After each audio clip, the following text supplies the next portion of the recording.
especially crop farmers and small farmers and some of the practices that relate with them.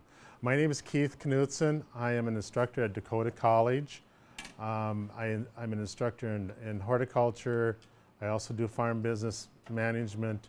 And then we also have, in the horticulture department, we have sustainable vegetable production. We also have floral design, landscape design, and aquaponics too. And so we cover a number of different things within that department. And Holly Mobby is our director from the Entrepreneurial Center for Horticulture. Would you like to say? Sure. The Entrepreneurial Center for Horticulture was started at Dakota College in 2007.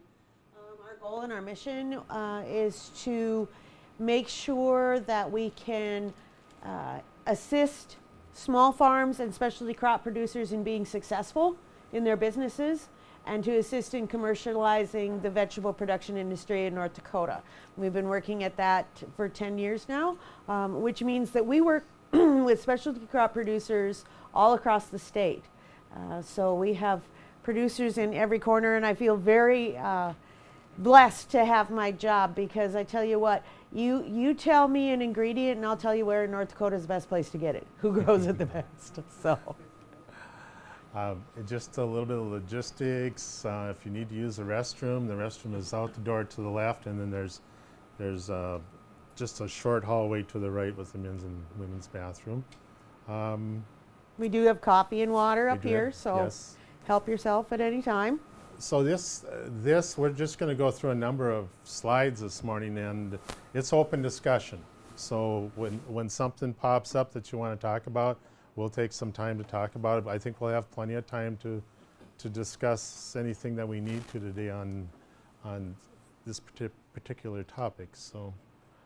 And then this afternoon, we'll go through the presentation this morning. Then at noon, we'll have lunch. We'll take about an hour for lunch, but we're going to make it a bit of a working lunch, because we're going to give you a little bit of a task to talk over at lunchtime. We'll come back after lunch and discuss as a group maybe any questions we didn't get to in the morning, and your little lunchtime task.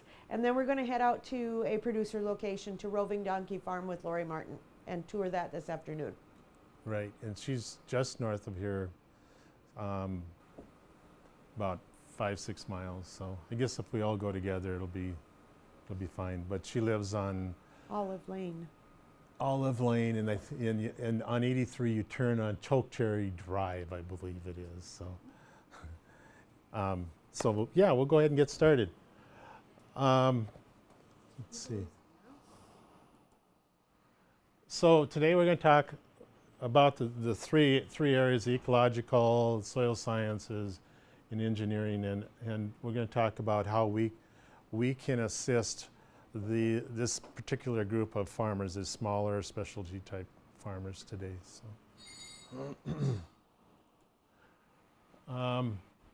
small farms and specialty crop producers have some barriers, and so those are the things that we want to talk about. But there's also some opportunities with the smaller type farmers too. So, we're dealing with people that are a little bit different probably than the clients or the producers that you have dealt with in the past. And so they have some different thoughts and some different ways of doing things. They do need some help as far as understanding what you do, more so maybe than other producers. They tend to be more like a young or a new producer. I shouldn't say young, a beginning type producer. And so they don't fully understand what you do for them. So we'll talk a little bit about that, kind of how we go through that introduction. So.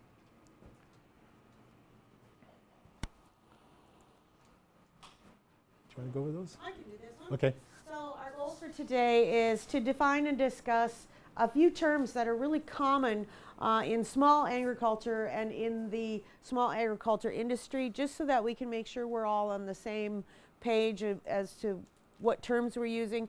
We're going to identify some of the challenges that are faced by small or specialty crop producers, also the opportunities, we're going to link the NRCS practices with these small and specialty crop producers. Basically, by what we've done is collected a group of practices that Keith and I have come across in our work with small producers and identified as being possibilities for assistance with these folks. So we're going to kind of run through those, pick your brains, and get you thinking about how you can help specialty crop producers.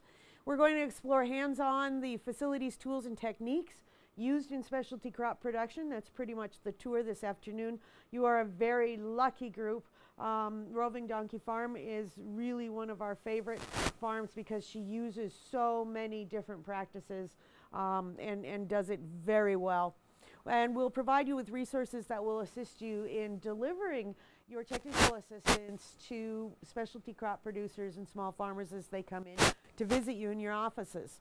We want you to be comfortable with providing that technical assistance. And if you're faced with a question that you can't answer right away, we want you to feel comfortable with being able to call Keith or I for assistance or know among your peers who to go to. So have most of you or some of you worked with producers that have put up the high tunnels and used that program? And so I see a lot of heads shaking yes. Micro irrigation, have they worked with you any on that as far as how to irrigate the high tunnels a little bit? I see some people going yes and some people no. Okay. So just to do a little bit of terms before we start so we can make sure we're all on the same page. Agriculture and horticulture are two of the first. Horticulture we often view as aesthetics. Horticulture is for the looks of things, growing flowers and things for beautification, where agriculture we look at as growing a crop for a business. We like to define this. I mean, we know, you probably all know that, but the small producers, we need them to start seeing what they're doing as a business. And if they are growing a crop for sale, to sell it, we like them to see themselves as being in the agriculture field. High tunnel, low tunnel, hoop house, cold frame, and greenhouse. We actually have some pictures coming up that we're going to go through to show you those. But there really is a difference. In fact, I was working with a gal who's putting on a series of workshops. And in her emails to me, she kept going back and forth using the terms high tunnel and greenhouse and, unfortunately, wind tunnel, all in the same conversation. And I finally had to stop her and say, okay, what do you want us to teach? High tunnels, greenhouses, and we don't do wind tunnels. The other one along those lines is hoop house. A lot of people will call them hoop house too, yes, instead of high tunnels. Small farm, farm and garden. Again, this is another one that as we work with our small producers and specialty crop producers, if they do see themselves, like if we go this afternoon to Lori's and you call her a gardener, duck, okay? Because they do see themselves as farmers. They see gardening as a recreational activity. Gardening is something that you do in your spare time, a hobby, a leisure activity. And they see what they do, no matter what scale they are, whether they're a couple acres or 100, they see it as farming. So we like to kind of make that distinction with folks. You want to do irrigation, micro irrigation? Sure. So, and I just asked the question a bit ago about irrigation. Because it is very intensive type of farming and it's on very small acreage, irrigation is usually a very important part of their program because they need to be able to produce as much as possible. And in being in a region like we are, we don't always get enough moisture to produce like we should be able to when we talk about particularly vegetable crops. So there are some crops that take a tremendous amount of moisture. Tomatoes, the vine crops like the pumpkins and the squashes, those type of crops take a lot of moisture. And if we want to get as much production as possible, we need to we need to talk a lot about irrigation with them, micro irrigation. Let's see. Crop. The cover crop. The cover crop is something that most of our producers like to talk about, but they don't always find, and this is where I think that you can be very helpful, they don't always figure out how it can fit into their program. So that's one we'll get into more too. Shelter belt, same thing. You know, many of them on small acreages have shelter belts of some sort around their property, but they're not sure. To them it's the frame on the picture, but they don't know how to dust it. I mean, you know, they don't know how to take care of it. Manure, green manure, compost, and ag waste. This is one when Keith and I work with the specialty crop producers, we need to be very clear when we're speaking with them, because many times the specialty crop producers will use these terms interchangeably. And so to really be sure we know what amendments they're applying or what they're using on their soil or what practices and production techniques they're using, we need to very clearly define these with them.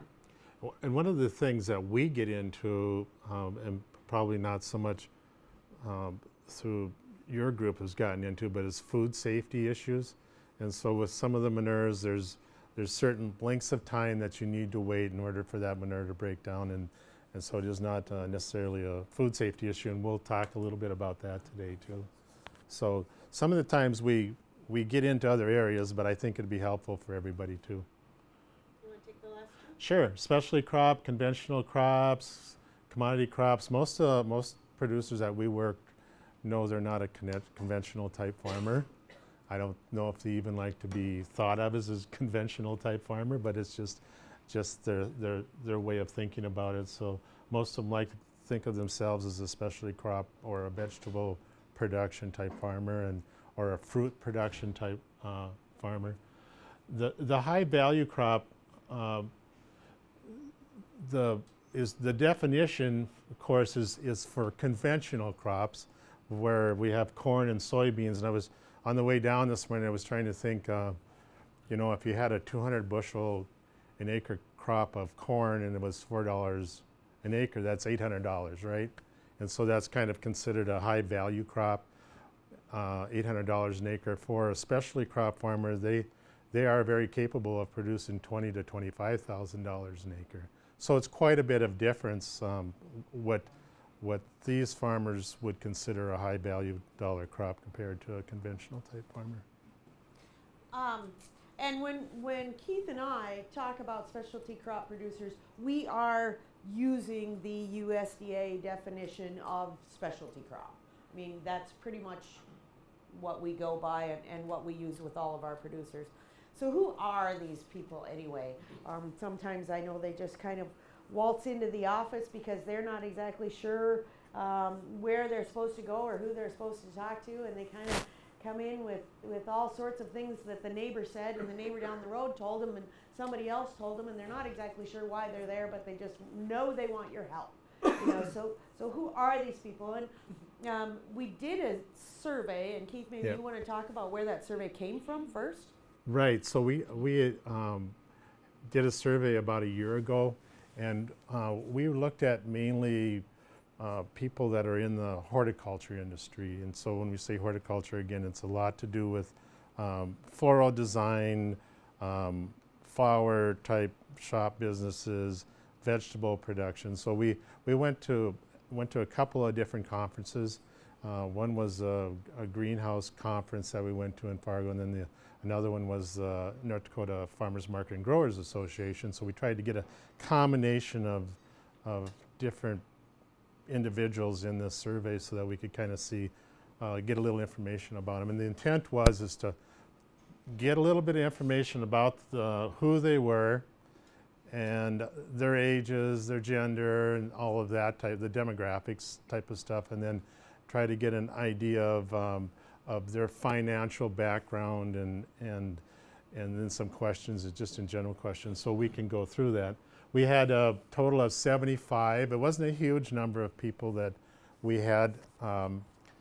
but I think it gave us a relatively good sampling, and it was a sampling all the way across the state of North Dakota. So a large percentage of them were actually farming now or producing, and there was a smaller percentage that was beginning to farm or to produce. So, and some of those had not been producers yet, but have come into these conferences to learn about it. So an example of that would be, actually this is my son, this is Adam. As hard as I tried to get him to grow up to be a plant person, he has now decided to be a rancher. Much to my chagrin, because yesterday those damn sheep got out 4 times and I had to chase them 4 times. But he has now rented his own pasture, and he's trying to follow as many conservation practices as he possibly can. He wants to bring that pasture back to a good-looking pasture. He wants to cell graze his animals. He wants to do things, and he's constantly asking me, Mom, come take a walk out there with me and identify, you know, the grasses and the forbs that are there, so I know what I should add or what, you know, what I have available. So he's an example of a beginning type of farmer that really could use the technical assistance, because someday his mom's just going to say, I'm too busy, you got to go find somebody else to help you. And he's rather fortunate in that he's working with a larger livestock. I believe he's also a crop farmer. Yep, he's been working for 3 years now. He did an internship through the Farms organization, and he's been working with a rancher farmer for 3 years now, running cattle, and he's been working off some head of cattle as he goes. Yeah. And they're seeding now, so he's cranky. So one of the questions we asked was about gross family income, and that's not gross farm income. That's what income comes into that household. And you can see that there are some that are under 20,000, but you know, it averages right around that 50,000. If you see, there's about an equal number under the 50,000 as there is over the 50,000. So it doesn't tell us a lot, but it does. I like to speak to this group of people here just a little bit, because some of those producers are successful producers in the specialty crop business, and we'll talk about a couple of those as we go along here. But and some of those producers are probably husband-wife team, where the husband is farming and the wife wants to have a business too, and so they're working together on those types of things. Before we go on, we do have 2 more people. We do have a couple of empty spots. We've got 1 up front here and 2 over there. I'd hate to have you stand all morning. That would be uncomfortable. Okay. Let's see. Handouts. So percent of income from specialty crops. 40 respondents actually answered this one rather than the full 75. And what we were trying to get at was how much of your income is coming from off-farm resources, and how much of your income is actually coming from your growing of and selling of products. As you can see, we had kind of that 2 to 10% right in there, but we also had a good section at 11 to 20%. Now, one of the case studies that we do at Dakota College works with a couple that raises specialty crops over by Fargo. And if you talk to them, they're very similar to a lot of new specialty crop producers, where they've only been doing it about 5 years or less. And you say, what are your goals? And they say, well, our first goal is to get to that 25% of our income. But our next goal is to get to 50% of our family household income, because we want at least one of us to be full-time on the farm all the time. And so, you know, this may not be reflective. This is a snapshot of today. It's not reflective of where they want to be 5 years from now. So when we did ask them, what does this income mean to you? The last slide and this slide, I might get on my soapbox just a little bit here, because I give presentations to all types of producers and farmers all over the place. And many times if I'm speaking to bankers or finance people or conventional farmers, they'll say, well, when you can get all of your income from your farm, come back and talk to us. But the truth is out there right now, the USDA statistics are showing that there are very few farmers, conventional farmers, that have all of their household income coming strictly from the farm. They're relying quite a bit on off-farm income. The opposite is also true with our specialty crop farmers.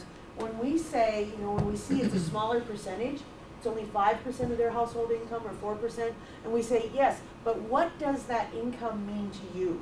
I mean, is it paying your bills? Is it paying your insurance? And so these were very telling to me. They used it to reinvest so that they could get larger. They were diversifying. They wanted more streams of income. So that, again, they were reinvesting so that they could get more income streams. It allowed me to do work that I enjoy, do not have to have other employees during summer months. The extra income from my vegetable sales has helped me to visit my family more, purchase extras that I would not have felt I could before. I've participated in farmers markets, so I've only put the money earned back into the garden. And it allowed us to send our children to summer camps and purchase items for them that we could not otherwise afford. So in some cases, it's a quality of life issue. This isn't necessarily, oh, we're going to grow a few extra vegetables because it's a hobby, or we want the kids to learn how to grow sweet corn and sell it at the market. In a lot of cases, this is an important quality of life or important piece of their income. So when I'm a producer too, I'm a vegetable producer, and being a farm business management instructor, I have these thoughts about record keeping, and we'll talk a little bit about that. But a lot of the individuals I work with don't always know, haven't always figured out whether their income is income to pay the expenses that they presently have that year, or if they're actually making some money. But that is the goal, and I always work with them to try to make sure that they're making more than they're putting into it. So, and just to go on there from that one, the people in the household, typically it's in that 2 to 4 range. So it's a lot of times it's couples, or it's couples with a couple of children in it. There is one family that's a rather large family, but most of them are in that middle range. This is a little bit different in that probably than what you're accustomed to. You probably a majority of your clients are maybe men, would you say? Yeah, and so we're finding that it tends to be a little bit more female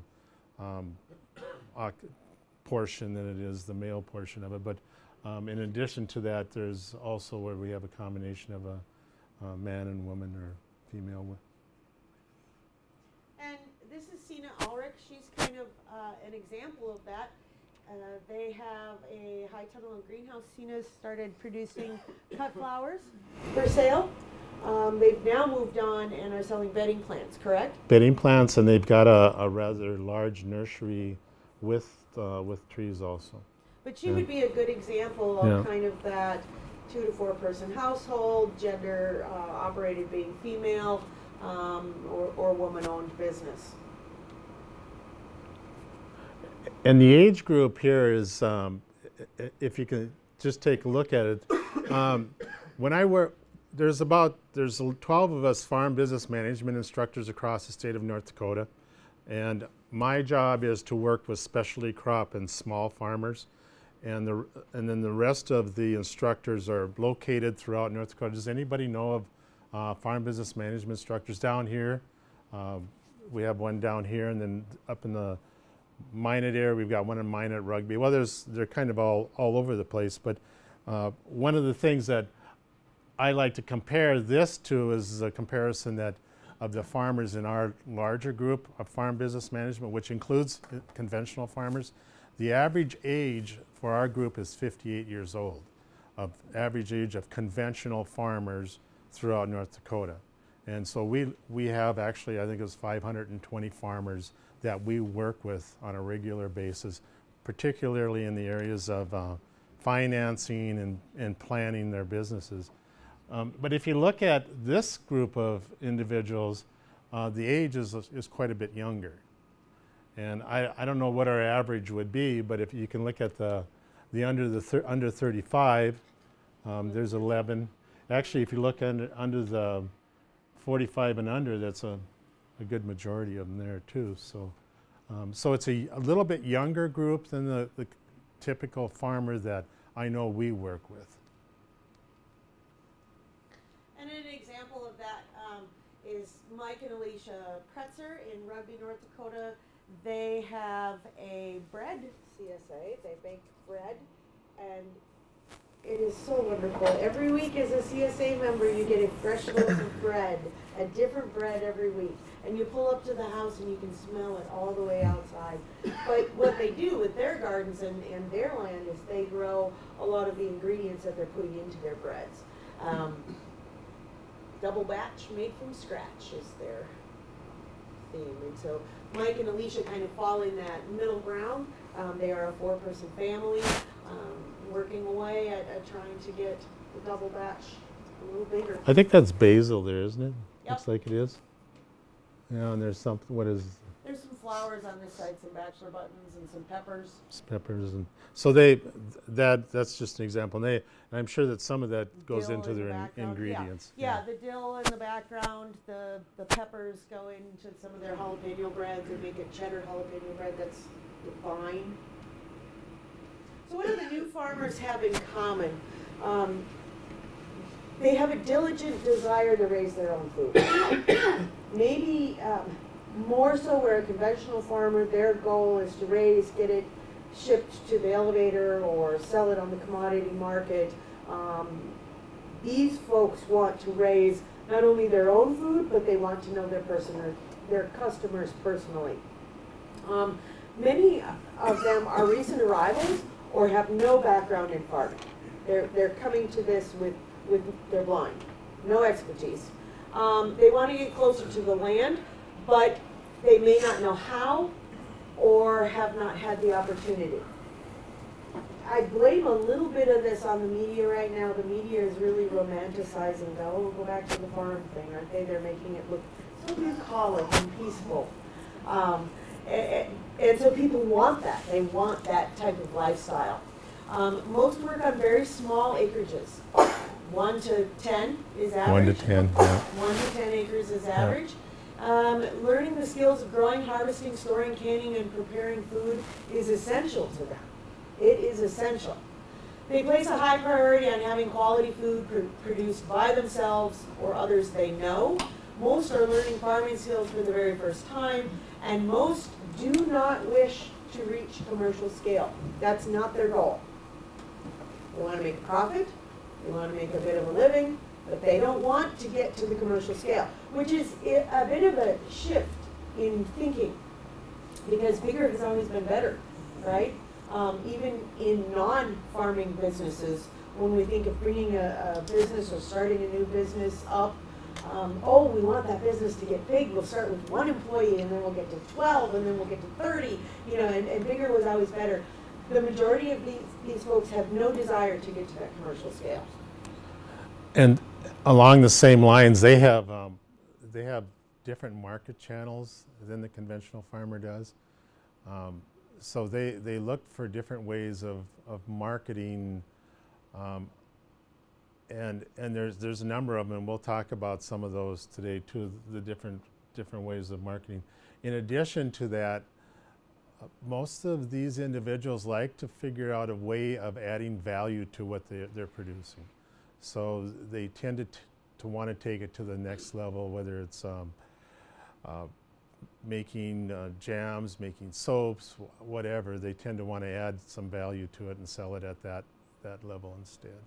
And many times that adding value piece is either a necessity or a desire to increase their revenue, increase their sales, or deal with product that is not quality enough to sell direct to consumer or wholesale.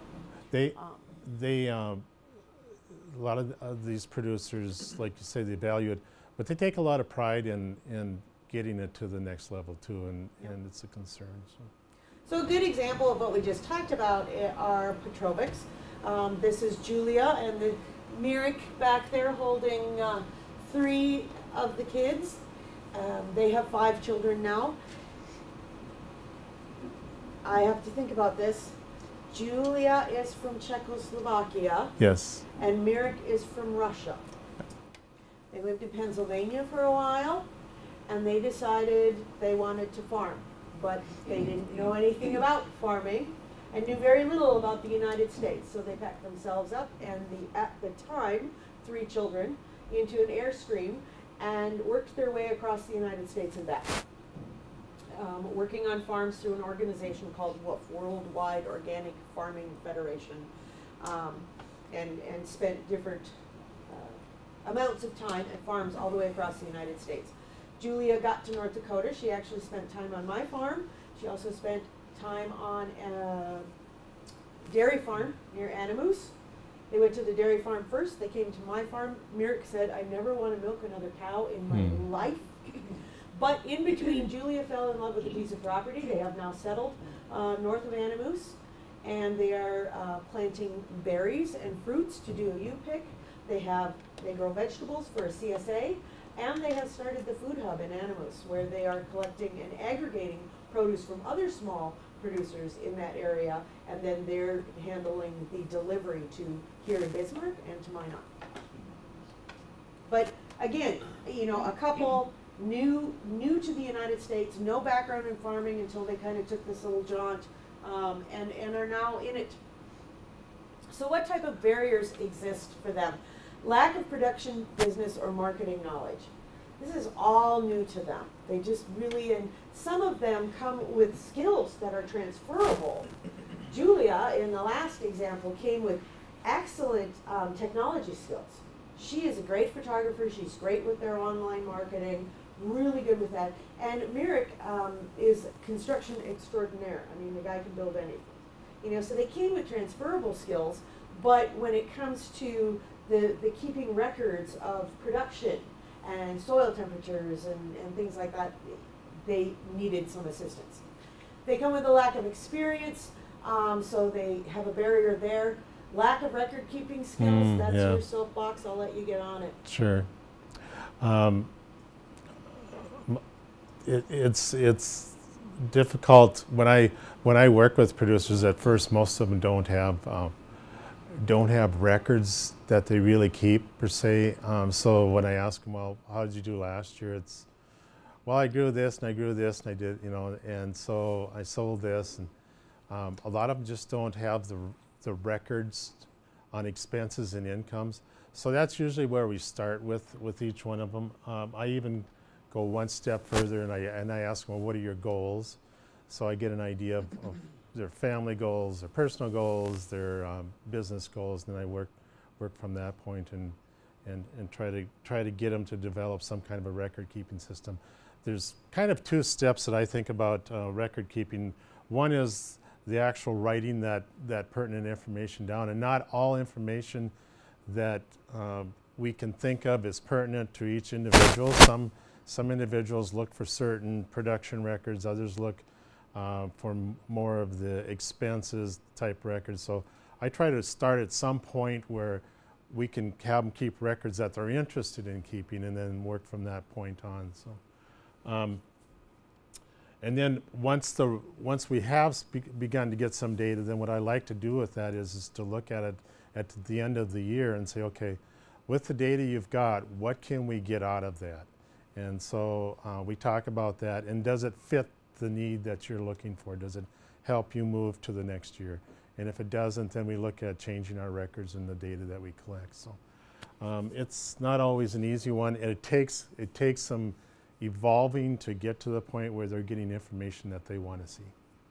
So you can understand with your needs for records in what you do, that when these people walk in and they have none, that might be the first technical assistance you need to provide.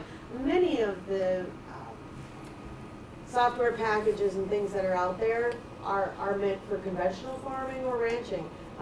So don't hesitate to call us because we can help you find the right tools to help that producer. And record keeping is always difficult because a lot of the records need to be kept during the period of time in which they're out actively working in the field or actively doing things. So which isn't different than conventional. No, it's farmers. not. And I know that I've worked with the farm service agencies and farm credit bureaus and things, and that's kind of their, they tell me all the time, you know, these people, they don't keep the good records, and they come in with a shoebox full of, you know, paper and stuff. So it's tough no matter whether it's a small producer or a large one. Some of them have issues with access to land. One example is a producer that we work with over by Minot. His market area is Minot, and they had to rent. You know, so they were renting this little acre or two that they started on, and then they had some issues with the landlords, and then they had to find another piece, and they got flooded out because they were over by Minot. They got flooded out, and so then they had to find another piece of land. You know, so for them, although they had a very sound business plan, and they're probably one of the best record keepers I know, and he's very business oriented. It was the land thing that kept holding them back. So for some it's an access to land, for some it's an access to customers. And in this case I'll use myself. Keith mentioned that he's a producer as well, and so am I and my family. We live north of Esmond, you know, so south of Rugby, right? Our market for our product is Grand Forks and Minot.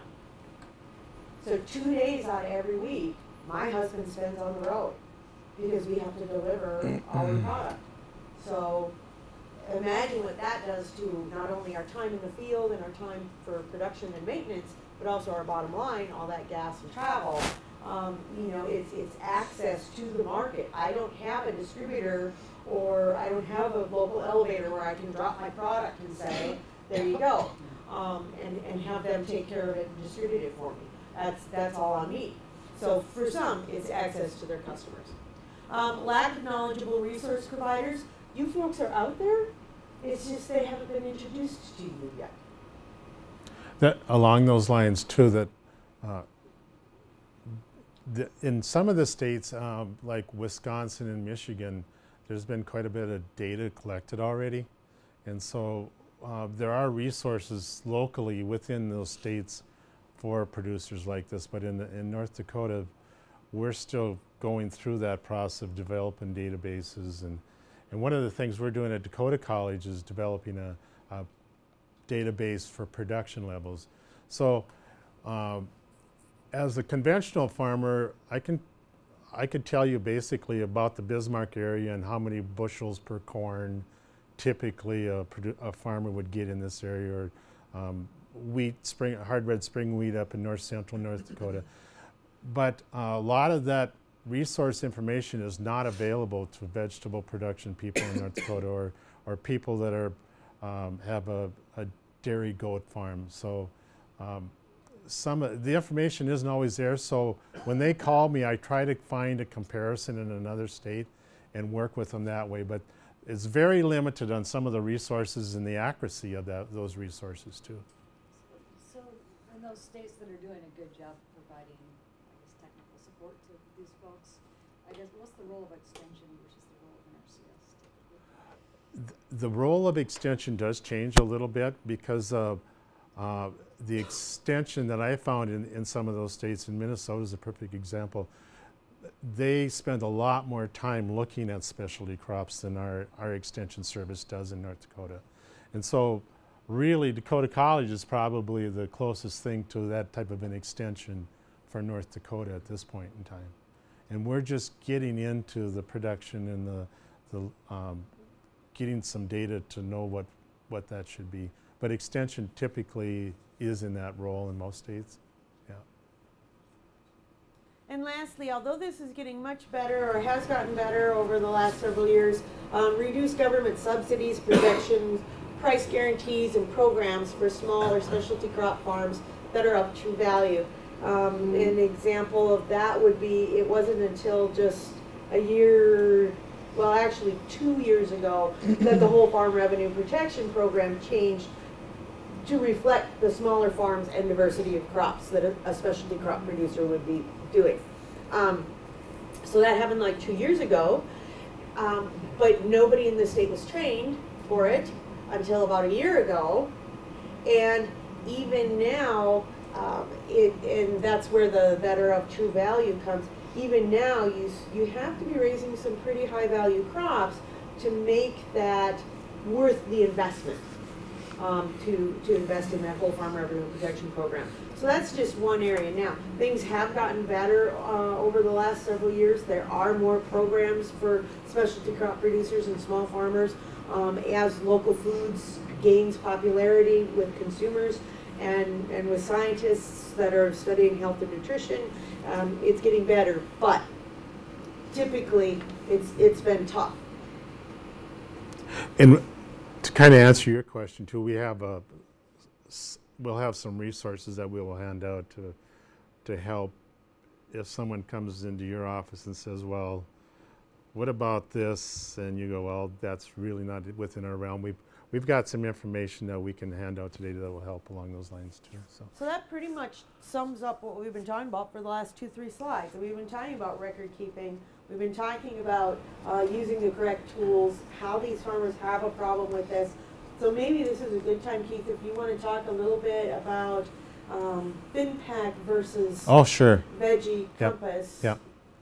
So and AgSquared. most of the producers that we have in our farm business management program across the state of North Dakota, and I told you there's about 500, a little over 500.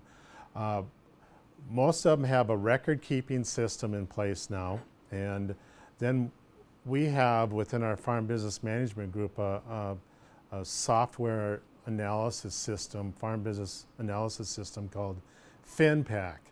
And so FinPack is broken down into a whole farm type of analysis, and then it also is broken down into what we call enterprise analysis. So we can take dairy cows and we can do an analysis on dairy cows, or we can do beef cows, or we can do corn or soybeans. So we can break down a lot of different enterprises, and we're able then to look and see which ones are profitable and which ones are not profitable. But the issue that we have with that is, number one is that FinPack bases everything on acres. And so conventional farms are 500, 1,000, up to 5,000, 10,000 acres. That works really well for them, but it doesn't work really well for the small producer that's got 1 acre to 20 acres. So we've tried to find another way to work with these producers, and just a few of them, I'll just talk about it. The Veggie Compass software is an analysis type software just for small farmers, and it looks at a couple of different things. It'll look at, number one, your crop, which crops are making you money and which crops are not. So are your tomatoes making you money, are your peppers making you money? It'll look at those, and you actually got to keep a lot of data to break it down to that point. But you can also break it down in a couple of different ways. You can look at maybe you have egg sales, or you have milk production, or you have other sales. You can use that Veggie Compass for that, and it breaks it out really nice. In addition to being able to break it down on small farms, we're able to break it down what we call market channels, because a lot of our producers use different market channels. They might use a CSA, they might use a farm stand, they might use a farmer's market, they might sell retail, they might sell to a wholesaler. So it's nice in that they can look at and see which market channel is making the money and which is not. So CSAs are what we call community or customer supported agriculture. There's another one too. But anyway, it's community supported agriculture, and so that one I just want to spend a little bit about time on, but that market channel is a market channel where at the very beginning of the season you go out and you look for your customers as a producer, and your customers may be a family, it may be an individual or couple, and you actually get them to sign up for a subscription for a season of growing vegetables.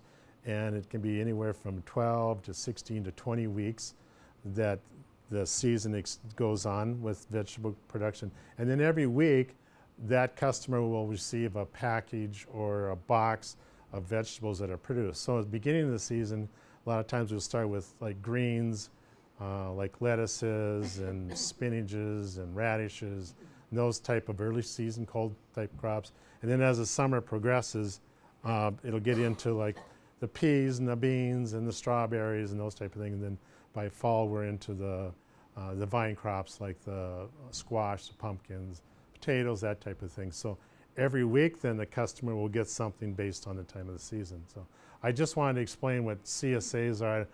I think we talk about it, but it is a market channel that has gained some popularity and now has been backed off a little bit nationwide. But AgSquared is another software program for farmers.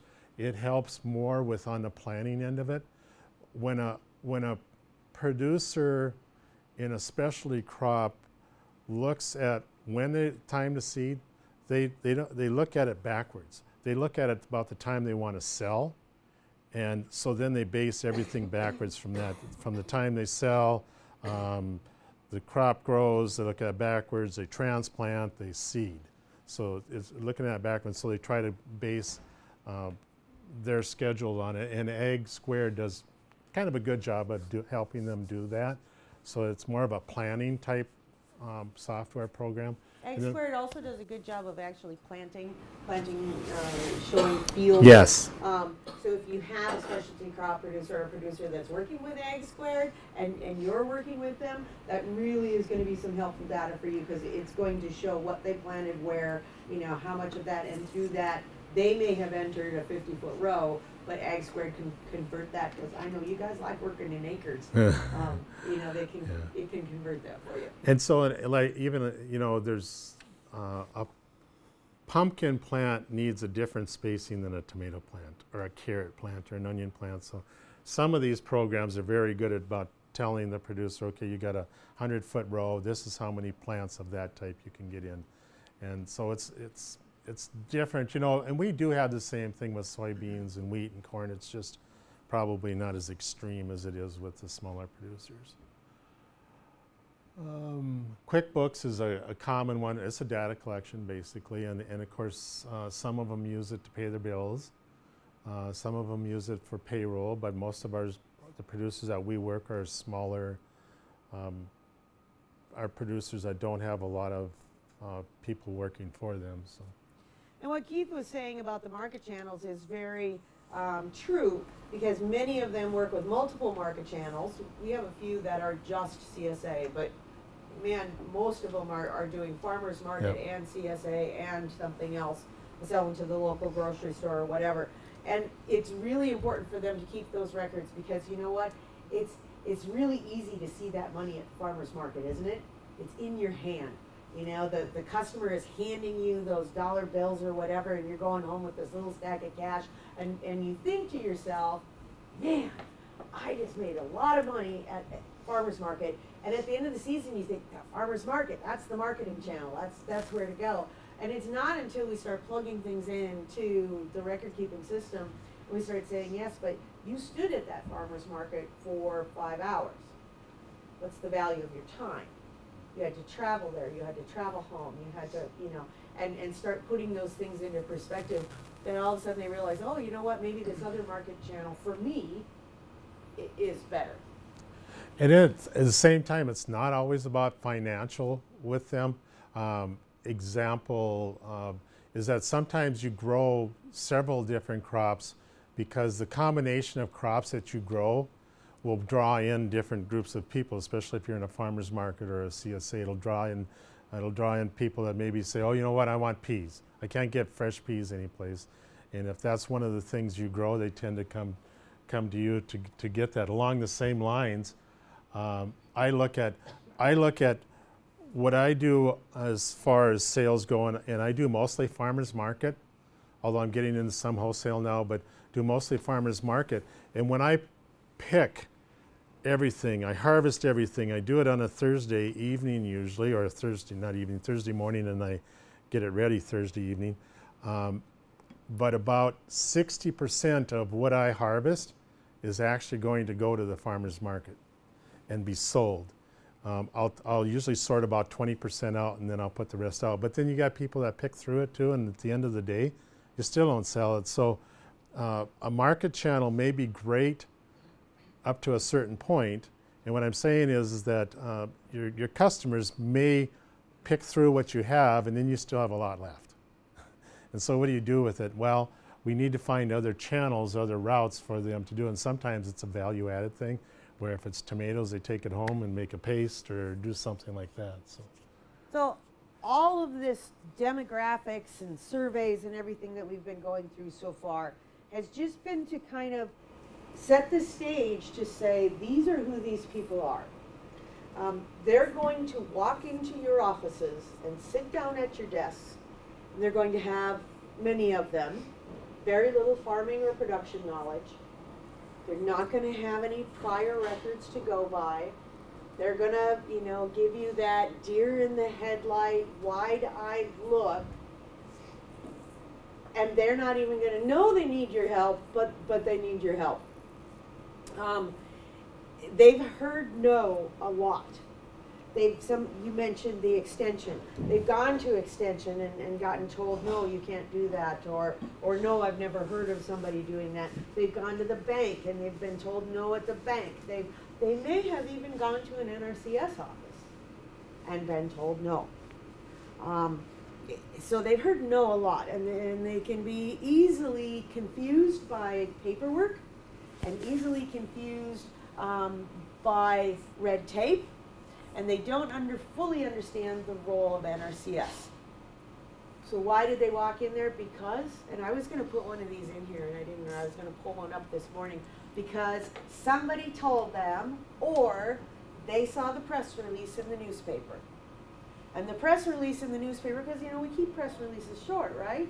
The press release said, USDA, NRCS, has money for high tunnels or micro irrigation or shelter belt renovation or whatever it might happen to be that the press release is coming out for. And this new farmer sitting there says, you know what?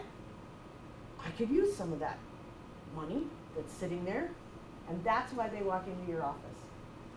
They don't come in thinking, I need a conservation plan. They don't come in thinking, yes, I want to be conserving my environment and using conservation practices.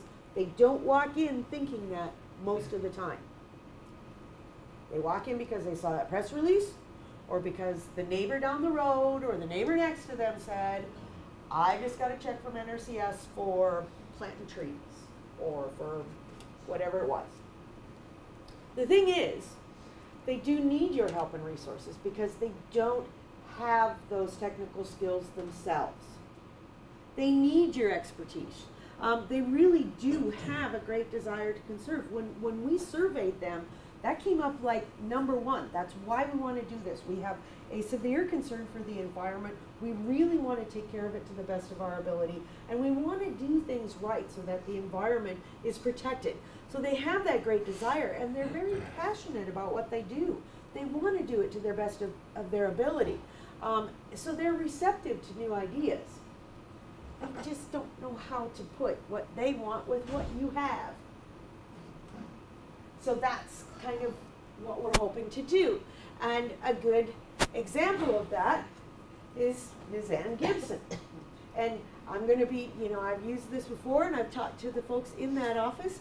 Ann walked into her local NRCS office and said, I want to plant some trees. I want to plant an orchard.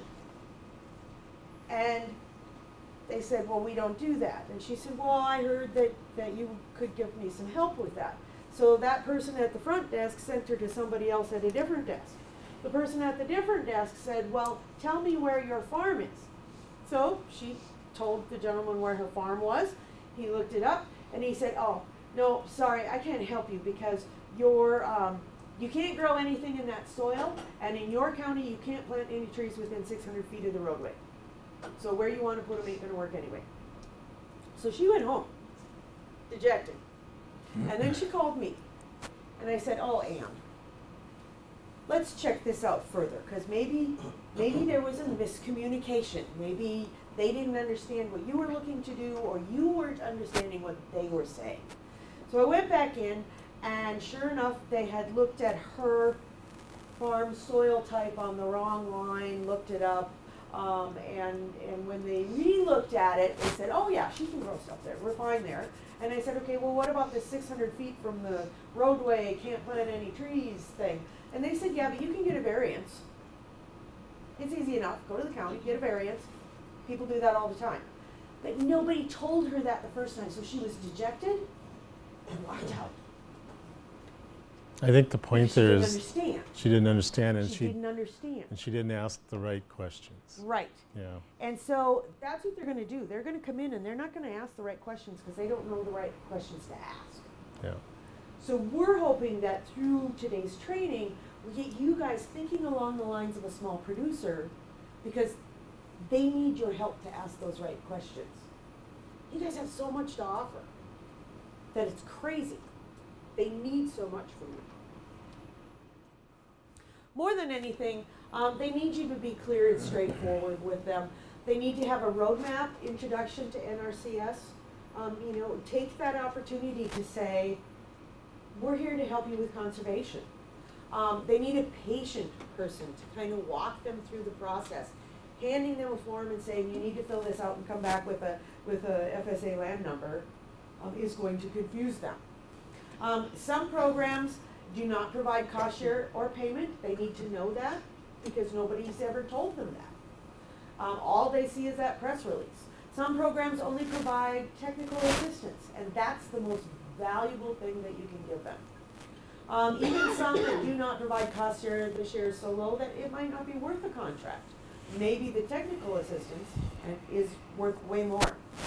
Cost share and financial incentives change over time. You all know that, but they don't. And not all practices are available all the time and everywhere. Again, you all know that, but they don't understand that. They also don't understand that your programs are competitive or that there's a point system. So they need to be walked through kind of all of those parts.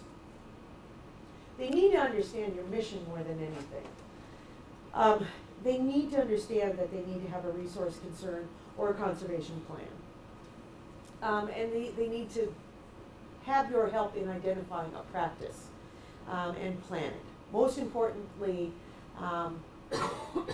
they need to understand that even if what they came in for doesn't work out for some reason, that you're there to provide them technical assistance. That they can rely on you for help, and planning and field and farm visits come first. They need you as their long-term partner, and they need to understand that there's paperwork involved. Nobody likes it, everybody has to do it, but you gotta have patience with them. So technical assistance is the most important tool. So the first one we're going to talk about is soil and soil health, which everybody in here, If they had stories for okay, which everybody in here knows a lot more about than I know. So when it comes to soil health, but does anybody have any stories or anything they want to mention about a producer maybe that they've worked with that's this type of a producer? I did have a question, not so much as a story, but Yeah. Are any of these producers urban people? Like, Yes. live within city limits and do this kind of stuff? Yes, in fact, there are those. It tends to be more in the Grand Forks, Fargo, and some in the Bismarck area. And the producer that we're going to visit today, I would consider her an urban producer. Okay. Yeah, so she's got a nice place. Anyone else? Questions? Stories? Do you work with producers like this already? How many? 1, 2, half a dozen? I was a DC over in Fargo for 5 years. Oh, Okay. So there's a bunch over there. yeah.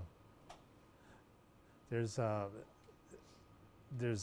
actually getting to be quite a few of those, and we call them New Americans too. That and you'll notice, I noticed that especially in the Twin City area. I have a son that lives in Hudson, Wisconsin, which is right across from St. Paul, and there's a lot of New Americans that are moving towards vegetable production, and they seem to be very good about it, doing that and doing a relatively well job of moving their vegetables too.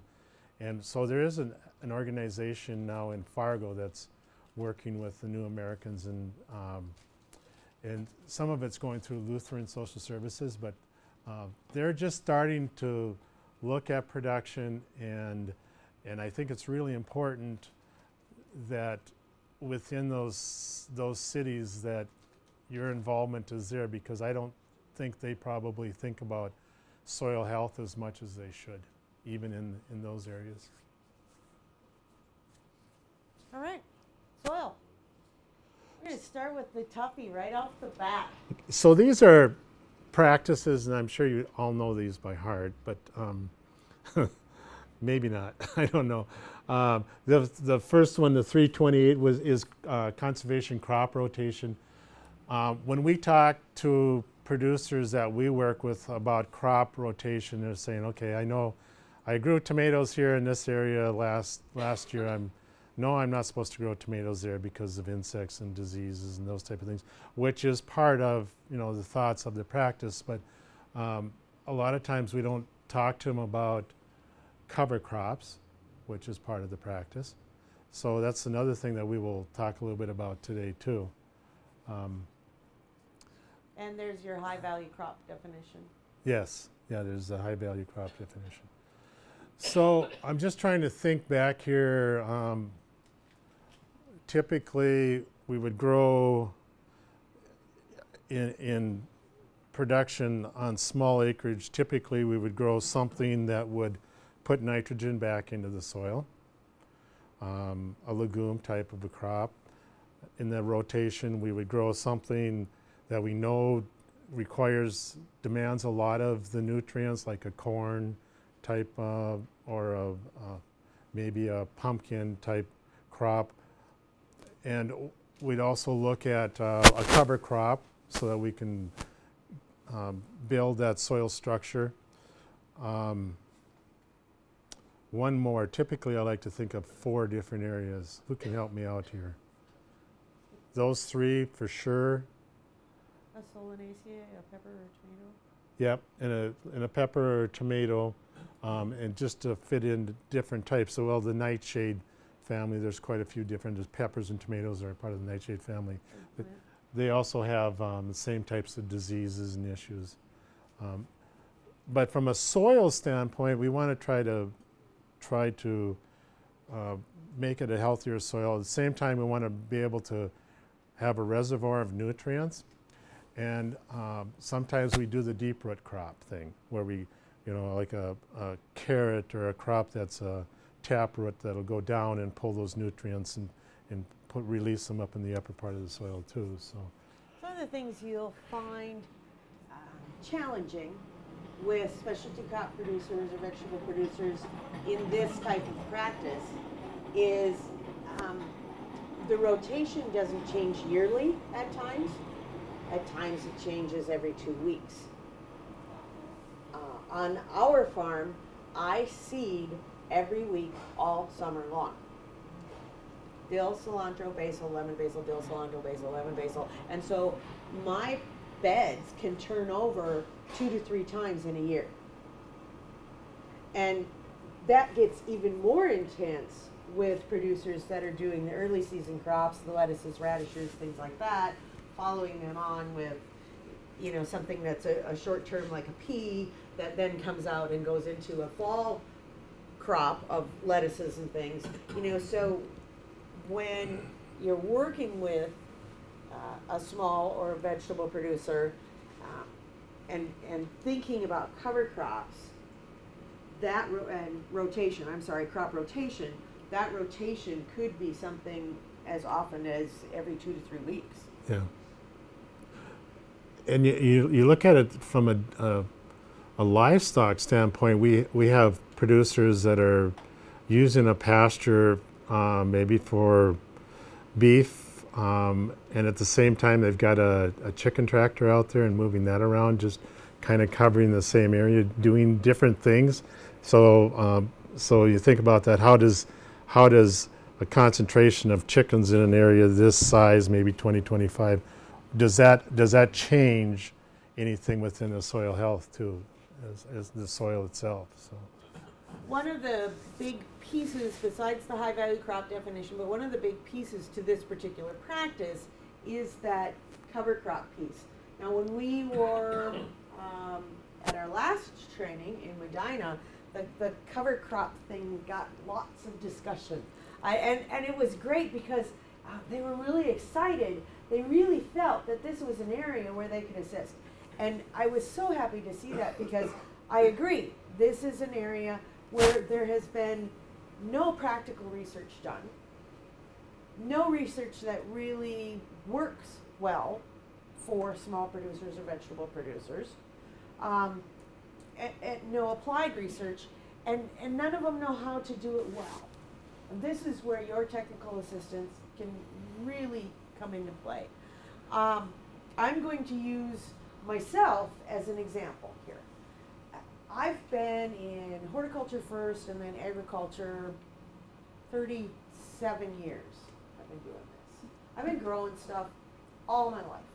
My husband and my son and I have been in business for 15 years. I know the value of cover crops. We use cover crops. However, I still don't have it figured out. I don't get it. I grow herbs.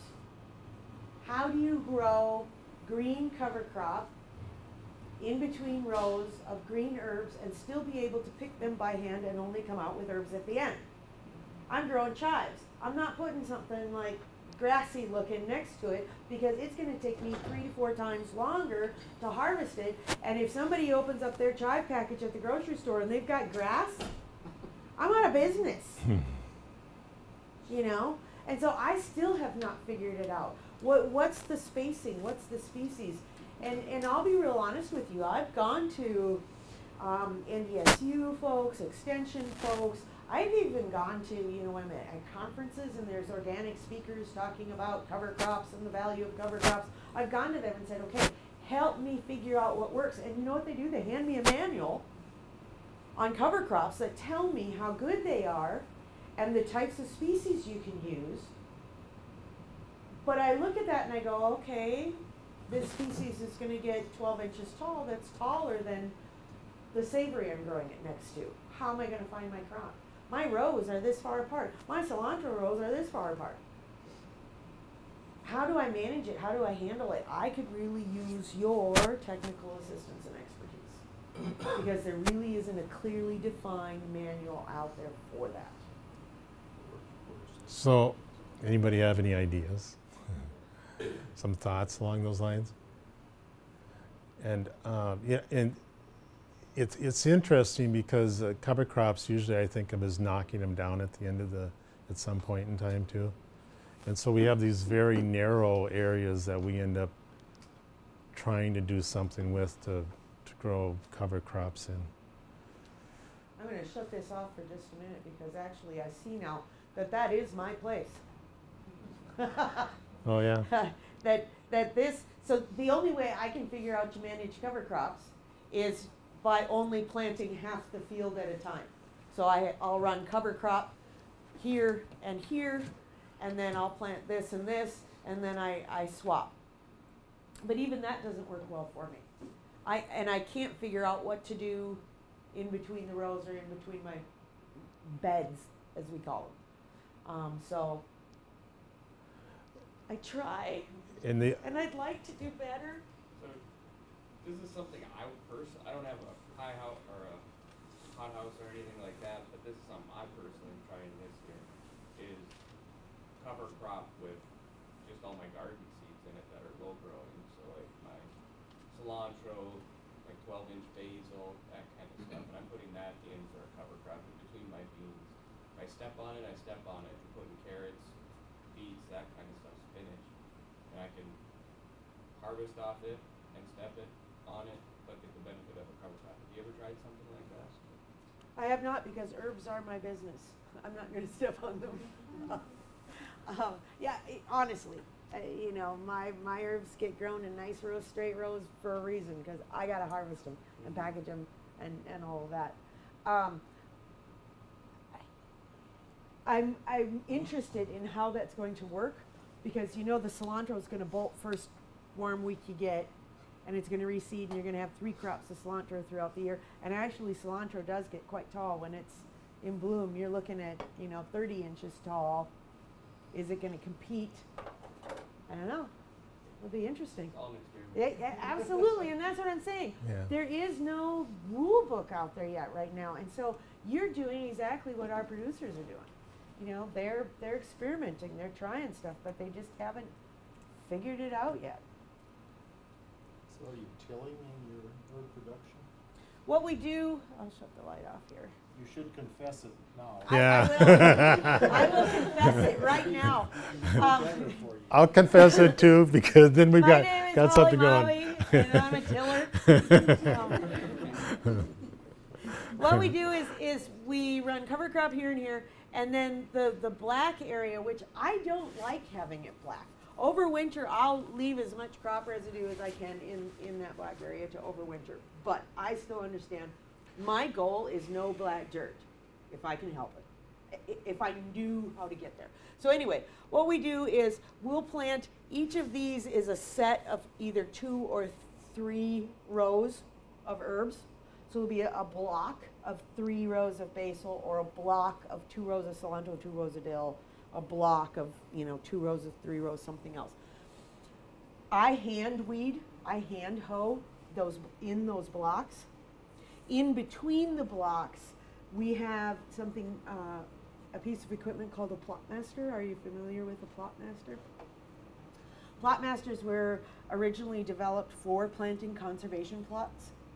And so they basically have the discs, the offset discs, and they also have a seeder and a roller and other things.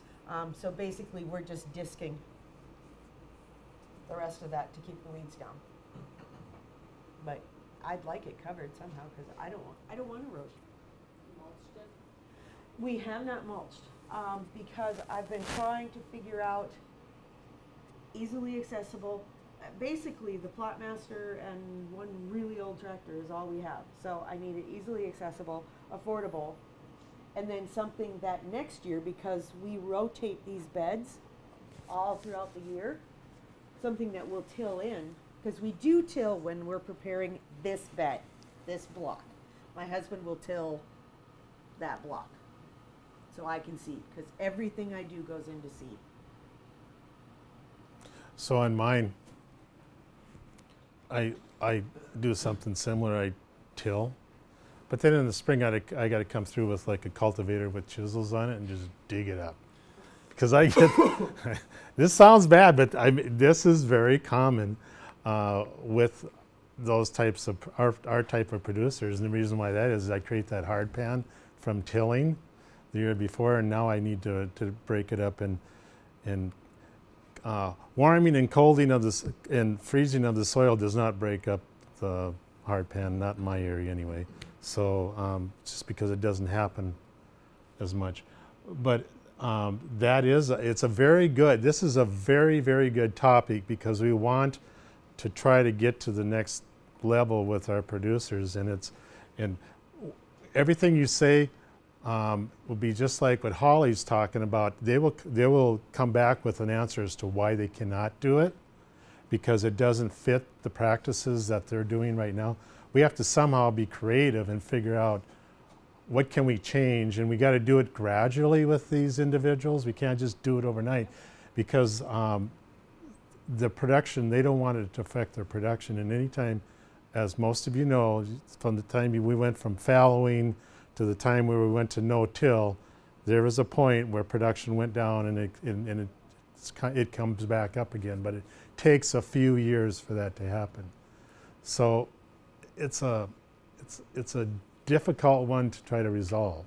I'm sure that my issue with running cover crop in between my blocks is a variety issue, that I don't know what to plant in there that will stay low, that will get worked into the soil, that's only an annual, that, you know, it's a varietal issue. But I also will tell you that this larger area of cover crop that we do is a pain in my behind right now too, and I still don't have a good handle on that either. We used to think we could alternate ends of the field yearly. But what we found was it takes us a whole year to get that cover crop worked into the soil and worked up and to the point where the next year we're going to be able to work in it without having leftover cover crop coming up everywhere. So You know? that's telling you something. Yeah. We're plot mastering this, and then Right. we'll put a very late fall cover crop on that we can get at really early the next spring. You know, as long as you're going to, you know, I guess I look at this production system for the long run. Mhm. I don't look at it as a 1 year or 5 year flash in the pan. This is something that we hope we do forever. Right. And right now you're probably having more carbon loss than you're going to gain. Yeah, I And guess so. with the covers, Yeah. you're bringing the carbon in, but then with the tillage, you're exporting it out. And if the decomposition is not fast, that's an indication right there that there's not enough food in the system to decompose that material down quickly enough. If those covers are left to lay on the soil surface, now you got some armor, you got some protection, and you got some chance of that additional carbon going to the soil as well. You need to teach me. And you know, what we've done in the garden at the Minokan farm is we've used the biodegradable fabric. And so we'll have a cover crop, and then we'll put the fabric over it. If it's sticking up that spring yet, we might mow it, and then put the fabric over it, and that becomes the garden for next year. And so there's no loss from the tillage. Because I mean, we've got all the research in the world that shows, whether it's a garden or whether it's crop production, whatever it is, that if we're going to inject that huge amount of oxygen into the system, that the biology is going to go on this big feeding frenzy, and the carbon loss is going to be really profound. And if we can minimize that, at the end of the day, at the end of the year, did you bring more carbon in than you lost? If you brought more carbon in, things will improve. We'll have to, let's talk at lunch. You know, and I like this discussion because it, you know, because it makes individuals think differently about how they do things, and it's such a change for a lot of those individuals. But it's the kind of discussion that they need, and they need to start thinking about that. Well, and you know, what you showed first in the beginning of the program here, I can tell you from experience, I didn't consider it important enough initially. That was my mindset. Mhm. Because my clients were 5,000 acres, 10,000 acres, 20,000 acres. This just didn't seem important enough, and I wasn't a gardener myself. And I came late to the table on gardening, but I eventually figured it out, and got on board with it, and went down that road. And there's so much to be had, and I think this is worth all the resources in the world to improve this resource and make this work. Another, after our training in Medina, I sent out that article about cover crop in a small vegetable production or in a vegetable production operation. But another thing that was mentioned in there and has been mentioned, we haven't even touched the tip of the iceberg on cover crops in high tunnels. Because the soil in those, and we'll talk about that later, we talk about high tunnels later, just takes a beating. Right. Just takes a beating. But Yeah. what producer wants to take their high tunnel out of production for that high value crop that's making them the most money long enough to turn over a cover crop?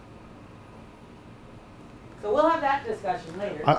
Just to go back on one thing you talked about, putting or growing a cover crop, and then you put a mulch over the top of the cover crop. Well, the cover becomes the mulch. Okay. Sure. And so that's your biodegradable mulch you were talking. We've also Yeah. broadcast compost on it from time to time. But whatever the cover crop produces stays there. Sure. When it's time to put the fabric down. If it doesn't, you have to have it flat enough to lay the fabric down. Right. That part works. And then do you kind of staple the fabric in? Yeah. Okay. See, and we had fabric down under some of our stuff the first year or two we were there. We had two issues with it. One, because we seed. I'm basically ripping lines in that. You know, you got this much fabric. You got 4 inches of fabric. And then the wind would pick it up and away it would go. And the second issue was the mice and the gophers were running under it and eating everything. Yeah, they have to find their balance. They do. You know, Yeah. if you're the only island that's offering food and habitat, don't be surprised if everything that moves comes to you. Right. Makes sense. The same thing happened to us when we started no-till systems. The first no-tiller out there had everything in that field you could think of, because there was no habitat or food anywhere else. Yeah, and I lost 4 shelter belts around me last year, and yeah, I saw a lot of wildlife come visit me after those 4 shelter belts left, especially the hawks and the. So I've got what's called a better layer, and I work my soil. The better layer then builds this bed up about 4 to 6 inches above, and then it lays a drip tubing underneath, all in one combination, and it puts plastic down and seals it up. It really does a relatively nice job of it. But a little story along the same lines, I have a young lady that helps me during harvest, and she's deathly scared of snakes. But underneath that plastic, you can continuously hear snakes moving around you as you're picking tomatoes and strawberries, and it drives her crazy. But they don't come out. There's your mouse cure. That's right. Yeah, There's somebody told me garter snakes didn't eat mice though. Bull snake. Yeah. I haven't seen any Yeah. bull snakes though. I only have garter snakes. So that's, there's these, but I would love to get away from the way I'm doing it and talk about it, and I think that's what we need. We need to do it, and we need to be able to demonstrate that too throughout the state in different areas. And I like what you're doing. Crop signs for the college, Did you? by the way.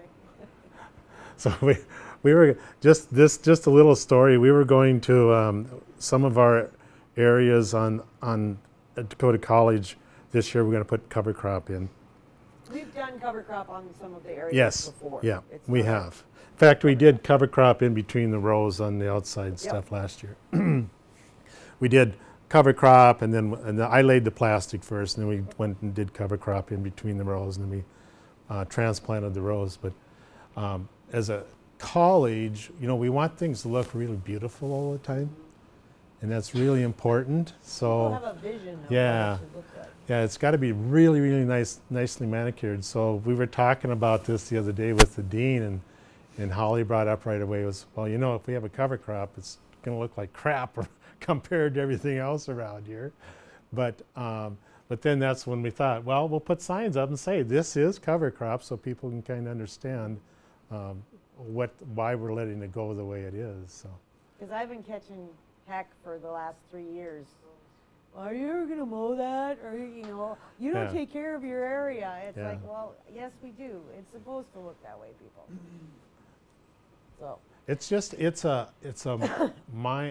mind-changing thing for all of us, and that's where I think most of you are going to be very, very helpful with us making that change, because you understand that part of it. field border. You want to take Field that one? border. So field border, typically when I think of field border, I think of it as an organic thing, an organic farming type of thing. It's around the area that you're organically certified, and it acts as a buffer. It not only acts as a buffer, but if you do the right kind of borders, it can add as a way of drawing in pollinators to the area. So I think in general the practice works, with the exception of there's some requirements in About size. the size of the border, but it still doesn't. And I think that's more from a cost share standpoint. Could be. I think it is.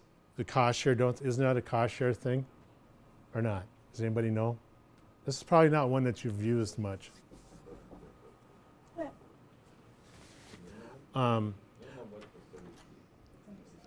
Yeah. It is. Let's come in Yeah. the other door, please. It's a standard, yeah. So if you talk to a producer about this, say, well, it's not going to work for me because of the width and the length and stuff. But that still doesn't mean the field border can't work for us. I think it's a very important part of the whole system. There's and we talked a little bit about cover crop, but if you do have certain insect issues, there's ways of within that lot of planting crops that tend to pull in some of the insect issues, some of the pests that you have. So they tend to concentrate in an area that instead of feeding on the vegetables, they tend to feed on that strip of crop that maybe is better, they like better than others. So I think of borders as something around the edge, but I also wanted to mention about there's other ways to do things too. So,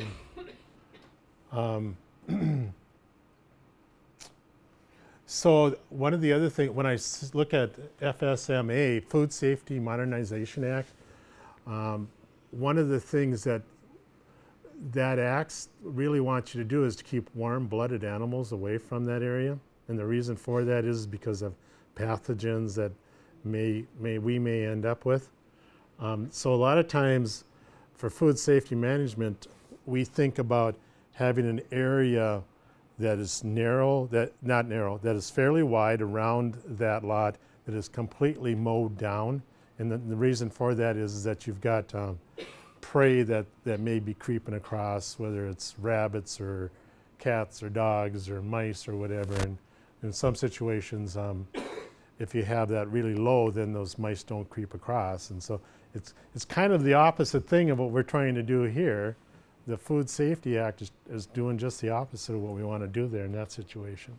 However, it does work with the Food Safety Modernization Act if your issue, your warm-blooded animal issue is deer. Yeah. You know, with the right field border, you can deter some of them. You know, or if it's larger animals, you can kind of deter some of them. Mulch. So we talked about a couple of different types of mulch. I mentioned I use the plastic mulch on one area, but then I've also got this no-till area that I'm trying to do some things with. So in this no-till area, I've laid fabric down, and I've tried to grow more perennial type plants. Asparagus is an example of one that I've grown there. Strawberries is another one. I've got one strip of fabric that every year I try to grow a vine crop in, and it works relatively well. I mean, you've got the holes in the fabric. I just try to grow a crop that's got the similar type distance to it. And so that's a fabric, and I think that's more along the lines that we're trying to get to as a group, as we're trying to do the no-till thing. That's working relatively well for me. The only thing is I'm not doing any irrigation at all. So I can't have crops that demand a lot of moisture. I could, but I didn't lay any drip tubing or anything with it. So the fabric tends to still wash off a lot of it, or let the water run off. But We have a fair amount of producers that are using mulch to a certain degree, but there's still a lot of questions among many of them about what should I be using for mulch? Should I use straw? Should I use hay? Should it be chopped? Should it be whole? Can I use grass clippings? Can I use leaves? There's also plastic, fabric, the biodegradable fabrics. There's also the questions about overwintering with the mulch on there.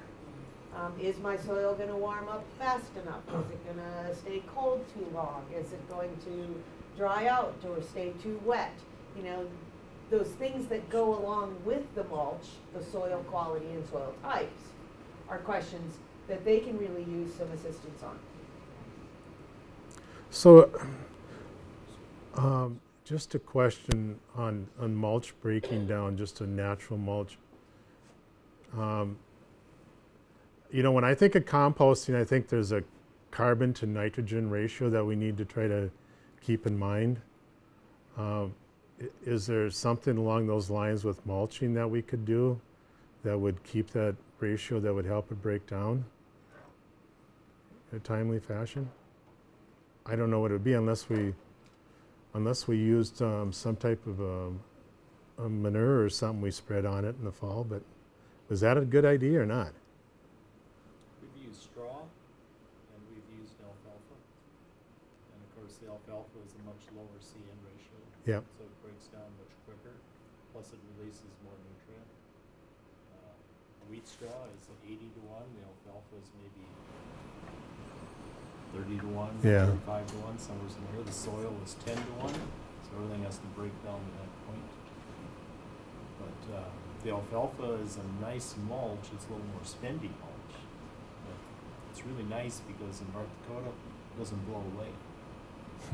If you put down wheat straw or oat straw, Yeah. anything like that, you almost have to anchor it because it wants to move.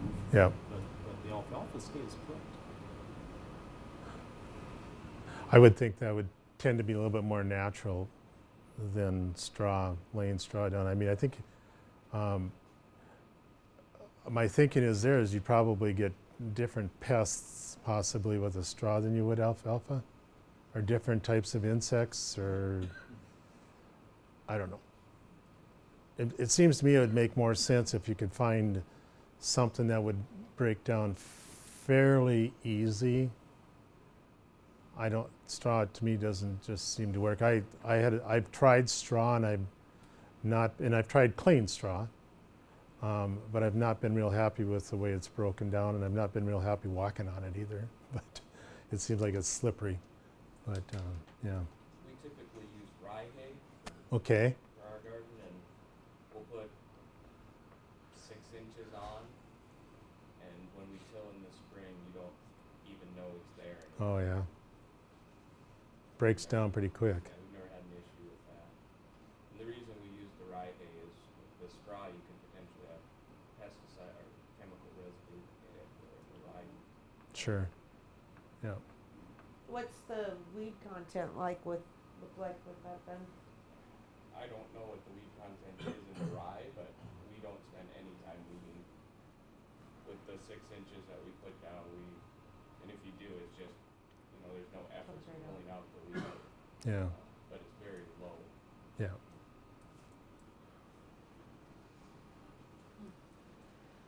Salinity and sodic soil management, this is definitely one that the producers need help with.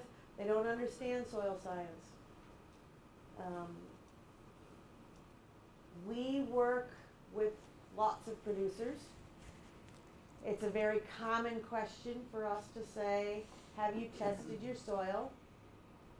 The answer almost always is no, and I don't plan on it. As long as things continue to grow and I continue to be able to walk out of here with a basket full, bushel full, whatever, of tomatoes, my soil must be fine. However, those producers that we do get to take soil tests are amazed at what they learn about their soil and how it changes their practices. So getting them over that hump, like Keith was talking about earlier, when you introduce a new manner of doing things or a new way of doing things, there's sometimes a little bit of a slow, patient hand holding to get them to change. But when they do, they're very happy about that. So soil management is very important, but we do have certain places where we have those saline or sodic soils. They need your help. They don't know what to do with them.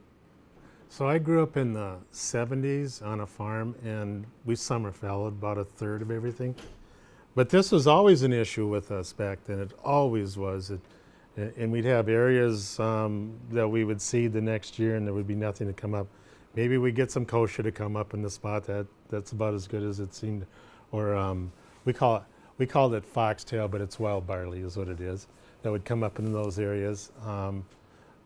But I think that mainly was due to the fact that we were never trying to move any of that salinity any place, or move it down or pull it down. We were just constantly bringing it up and bringing it up all the time. So, and that goes along with tilling. That goes along with a lot of the things that you'll see in a lot of these spots if there is an issue.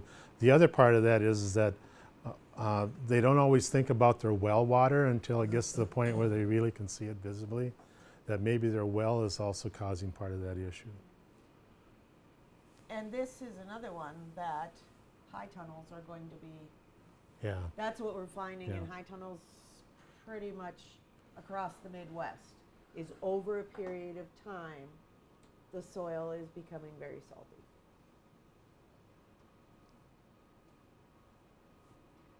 Our second Was there any question on those? Anything? Any comments? soils issues? Something that maybe we missed on some of those practice we missed, or I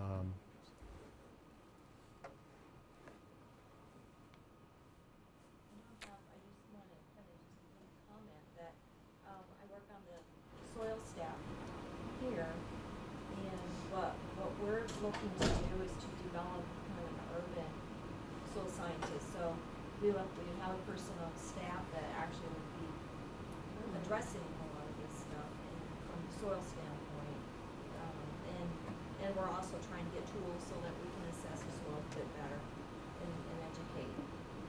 Yeah. Working on this as well, so there's a huge need out there, so we're gonna try to meet that. So that's what we're up to. great. Yeah. Before we move on to ecology, you were saying earlier confession is good for the soul. Confess it now. I am just like the rest of our producers. I have a high tunnel.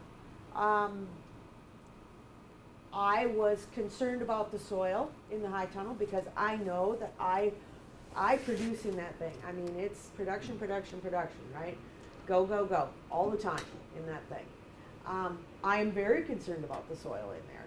And when I do a spring crop and a fall crop, when those crops are done, I remove all crop residue. Again, I'm doing herbs, so do I want green cover crops or green mulch or something in the herbs that I have to pick out, that I have to hand do to the grocery store? No. So it's black dirt and it's green herbs, and when they're done, they come out. Why does all of that come out? Because basil is very, very prone to disease. And in that enclosed environment, it's just perfect disease environment, right? So concerned about the soil. What does Holly think she's going to do? She's going to add compost, right? Great. Okay, so I go out and I buy compost. And it's good company, good stuff. I buy bison compost from Bison Earth, which has been composted to the right temperature, to the right length of time. I even get from them the analysis of it, so I know what's in it, right? I'm thinking I'm doing the right thing. But have I tested my soil? Heck no. I haven't tested my soil in there. I don't have a clue. I go to pick this stuff up, and because I had done some consulting work with them for a company, instead of giving me the 16 yards or whatever I wanted, they give me 22. What do? I come home and I put the whole 22 yards in the high tunnel. What am I planting in now? I'm planting in bison compost. And when I water, what do I get? These nice salt lines along all of my soaker hoses. I got an issue now. I don't know how to fix it. So I'm just as bad as, I have the same issues, I should say. I shouldn't say bad. I have the same issues that the other specialty crop producers that we work with have. I got a soil test bag sitting on my desk right now. It's going to get taken this year. Yeah. I think most of our producers probably, I don't know of a lot of them that do soil test, but I think that's, so soil testing in North Dakota is very common, very, very common. Soil testing and getting an analysis, common, but how does that relate to growing 20 pounds of tomatoes here? And all of that is already figured out, But a lot of these producers, they get it and they go, okay, so now I decided instead of growing tomatoes, I want to grow onions. And so they end up throwing the analysis to the side and saying, well, next year I'll figure it out. But I think a lot of times that because that information isn't readily available to them, then the analysis never goes anywhere either with them. So it's that next step.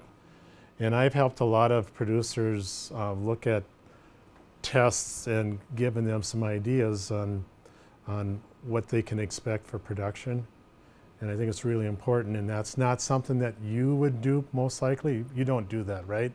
You don't get into soil analysis and how much fertilizer to put on, that type of thing. Most of you don't, or do you? You know, we do the soil testing where we Yep. suggest where they send their soil samples to. Right. And then they usually will get from that report a suggested amount of fertilizer. Right. But and that's what we go by. We Sure. can't tell them what they should apply. Right. So the thing about that is, do we use the same amount of fertilizer in Bismarck, North Dakota, as we would out in the Williston area, or for me up in the Botno area? My zone up there is, I've got a very short growing season. So do I need as much nitrogen? I need it when it needs to be there. But one of the issues that I've seen with a lot of the analysis is that it doesn't quite fit the area where it needs to be. And so I think that's something to consider too. But I think it's important that they have a starting point. And so from my standpoint, I can't grow 25 pounds of tomato off of a plant where I'm at up in the Turtle Mountains. But if I go to a high tunnel in Botno, or I go to a lot at the campus, I can expect to grow 20 to 25 pounds of tomatoes. So, so then it comes down to, do we need to have, what level of NPK do we need to really put on to match our environment, the zones that we're in too. So it's kind of important. Did you test your compost? I was basing it off of the analysis I was given by the company. And it was for the compost that you got? Yes. Yes. So you had an experience. Do you want to just talk about your experience with the compost? Experience, last year in the high tunnel we used compost and probably used, I don't know, was it close to 50%? Maybe a little less soil and compost. And basically killed everything. So we took it all out, like good German heritage boys that we are, and repopulated it this spring. But we sent it in for an analysis, and it had pickle round in it. Oh. And we make compost on site. We make our own compost, but we buy some of the product. And so we get the wood shavings from the horse people, because there's lots of that available here. And the straw we purchase from anyone who's selling straw. And so it most likely came from one of those two scenarios. So our new procedure is to take the compost and plant some peas and beans in a pot and stare at it, And stare at it. Yeah. Yeah. which is much cheaper than sending it to Montana for analysis, which is very expensive. And I asked them how long it would take for it to step down. They said 3 years. So then you run into a bit of a human dilemma because some crops don't care. Lettuce being an example. Yep. And then should you use that lettuce? You know, Yep. we use our annual cash crops in large-scale production farming, and they're in that environment all the time. And we don't think anything of it, we just harvest them. Here you've got lettuce, you've got crops that died, and you've got crops that didn't die, side by side. And then you ask yourself that question, should I harvest this lettuce, knowing that it's in the same environment? Yep. Even though it didn't die, It's still, it's yes. in the material, Right. right? It's in the material. Yeah. So are you going to take that to a food pantry or to your home or and are you going to eat it? Right. Yeah.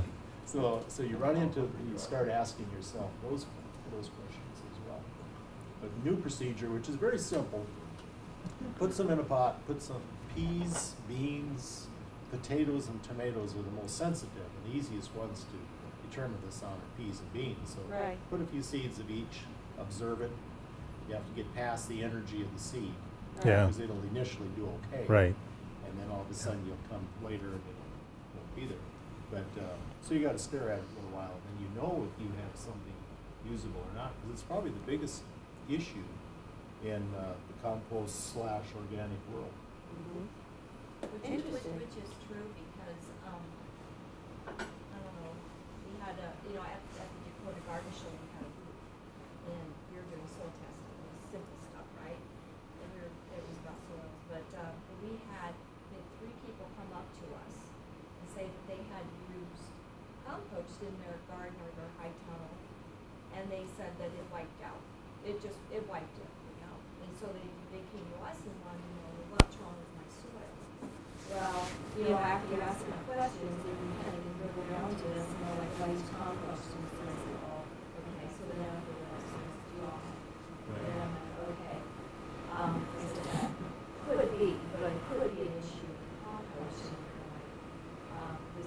There was one individual had used compost that was good compost like 10 years ago. And it's still wiped out. And so, but at any rate, so yeah, so I was referring to Steve, I was handing in my little handout, okay, you're gonna have to take a sample of that, kind of ship that off. It's not gonna be cheap, but you're gonna need to find out. Yeah. And so this is an issue that we can take. Yeah. Well, I was lucky, I didn't lose anything. In fact, it grew like heck. I mean, it grew really well. Except for strawberries, right? Except for the strawberries. Yeah. Yeah, the strawberries. Yeah. I don't know what it was. Anyway, herbaceous weed control. This is on all lands except active cropland where removal, reduction, and manipulative. So this is field borders we're talking about. Particularly important because many of our specialty crop producers don't want to use, feeds right off of that chemical discussion we were just talking about. They don't want to use either any chemicals or very many, or they haven't had to use chemicals in the past, so they don't know how. We think about as consumers, as homeowners and consumers, what have we been fed by the companies that make lawn and garden things? We've been fed, they're ready to use, attach it to your hose, it's already mixed, you don't need to know nothing, just spray it on. Right? That's what we've been fed. And so now, as we mentioned at the very beginning, here come these people that want to get into this industry, they want to start farming, they want to do vegetable production, they've never had to mix a chemical in their life. And the whole so much per acre thing, they're not dealing with acres, they're dealing with feet. Or the mix it in a tank sprayer at a rate of and make sure your rate is, and you're moving at this speed. I don't know how fast I walk. Well, if a little bit is good. Yeah. Yeah, if a little bit is good. You know what? I worked for many, many years in the landscaping and nursery industry. And I used to love the people that would come in and they'd buy the weed killer. And then they'd be back 2 days later and say, but it didn't kill it, so I need some more.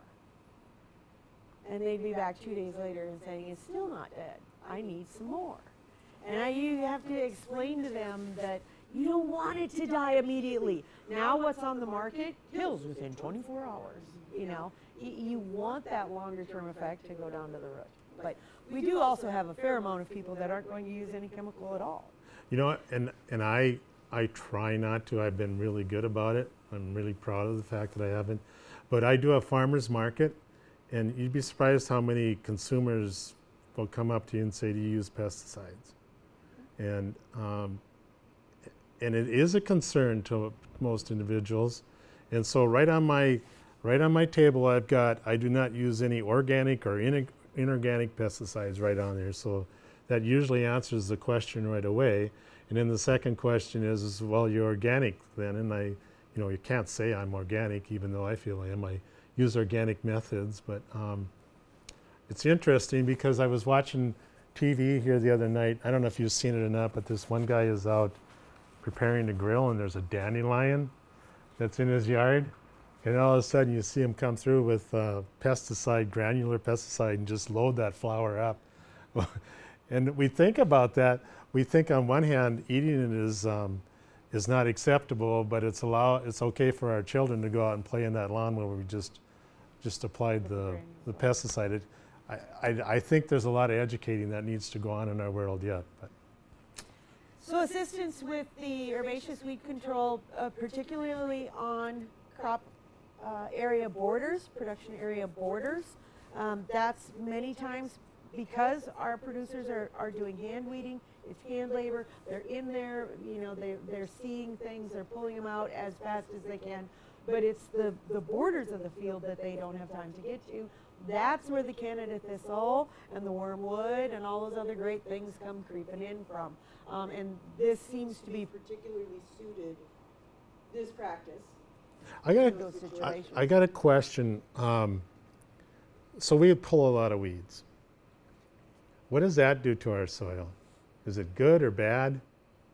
I mean, just with your knowledge, do we disrupt things when we do that? Or is there another method we should do besides pulling? It sounds like a very simplistic question. Burn them to death, Bill? Is that? Yeah. Anybody got any comments on the structure? It's probably so small it would never affect anything. I don't know. But usually you don't have a lot of annual type weeds if you go to no-till. That's my experience anyway, but I still get a lot of dandelions and sow thistles and those type of things. So it's probably not an issue. It's just something to think about. Nutrient management, we've kind of been talking about this all along. This is Lori Martin. This is who we're going to see this afternoon. And she will tell you, I don't test my soil, I order compost every year, and I apply it, and things grow. And I like that. And she tells you that she'll look at me because she knows I've been trying to change her ways. She will tell you she knows the analysis of the compost she puts on. Yeah. So that's something. But most of our producers will not think twice about going out to apply fertilizer or a mulch or rotted manure, unrotted manure. They're not going to think twice about that. But they are going to think twice about testing their soil. So, I mean, this is an opportunity for you, a big one. And we've spent a lot of time talking about that one. Windbreak shelter belt establishment. There are no size limitations on this one, so this is good for producers who do not have enough land. On the previous one we talked about, needing to be 30 feet. These smaller size acreages or smaller plots, could fit under Practice 380, especially our urban farms. We've been asked a couple times this morning about urban farms, where you might want a visual barrier or for food safety practices. Yeah, and it also, in some cases, creates a little microclimate too, where you can grow things that normally you wouldn't be able to grow in certain situations. So that's another practice. The windbreak shelter belt renovation is $650. This is where we were talking about microclimate. Yeah. Yep. Beginning farms often are using old abandoned farmsteads, and or they've bought just a few acres out in the middle of nowhere and they have absolutely no protection. So we either look at the previous practice or this one to help them create that microclimate and create some protection. But I see a lot of this where the shelter belts are getting really old in some of these farmsteads, and I think there's a need to renovate those shelter belts. This one's your baby. Oh, yeah. Well, I mentioned a little bit about the quality of the water when we were talking about the salinity, but I think this is a really critical one. to get an understanding from these producers, especially if they're using one well on the whole farm or that whole site for not only for domestic but for the gardens and or the lots and the high tunnels. And I know that you have formulas and equations you can use to help determine how much water is needed, but I think this is really a critical one where your technical assistants can give them an idea of what the demand will be and what they need to look for in a water source. And so this is the design one that I think that you can really help out on, this one. There's, let's see, I think the next one I talk about Is the decommissioning. Oh, decommission. Yeah, so we're finding that these individuals that are buying these old farmsteads have these wells that are out there that have not been used, or they happen to trip over them or mow over them or something. They find a well, and a lot of them will say, well, I'm going to hold on to it because I don't know if the well I got right now is going to make it. Well, there's probably a reason why that well is not being used. So I think it's really critical to talk to them about decommissioning those wells and getting them sealed up. And just the way us North Dakotans are, we like to hold on to what we can hold on to, but I think this is a situation where it's probably better off by the time you think about going through that or having the driller come out or somebody to come out and redo that well. It probably doesn't cost a lot less than just a new well if they've got water in the area. High tunnels. I don't know anything about this one. You don't want to do this one? I don't know anything about it. Oh, you don't know anything No, I about do. it. I was going to We have some, yeah, we do have some handouts.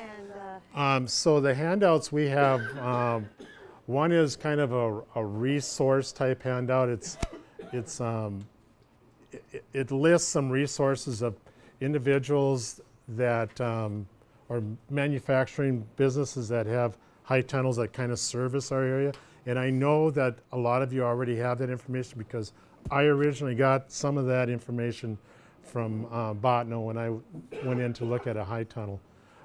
In addition to that, we've got some general guidelines on high tunnels, where to place the high tunnel, what things to look for when, as far as the soil goes, as far as the landscape, that type of thing. And then there's also a sheet in there that kind of gives you an idea of the cost of the high tunnel today.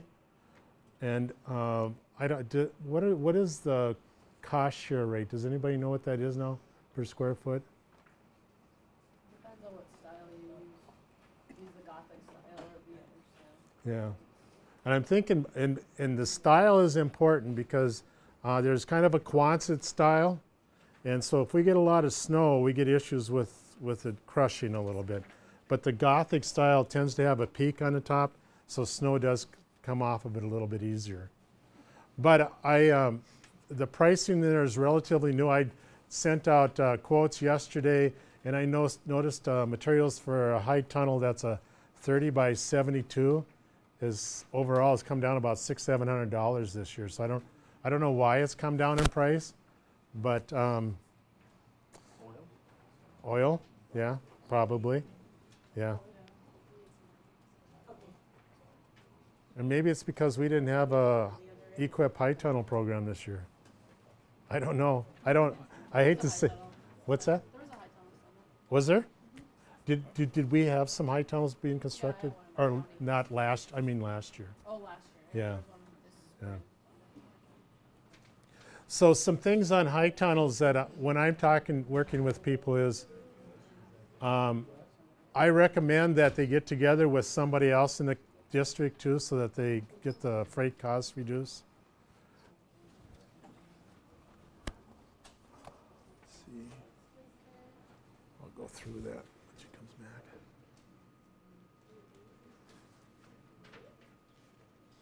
We got enough? We should have. I think I made 30 copies.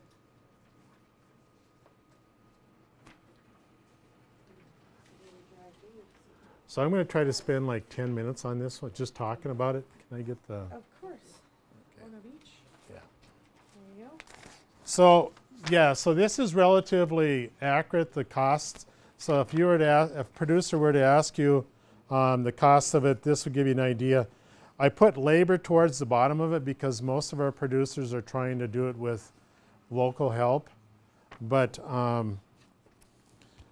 that can vary quite a bit, because if you have a contractor come in and they charge you more than $12 an hour, which most will, it's right around 120 to 150 hours to build a high tunnel, total people hours. So you can see it's about $5.20 a square foot. Do you recall what the rate is this year?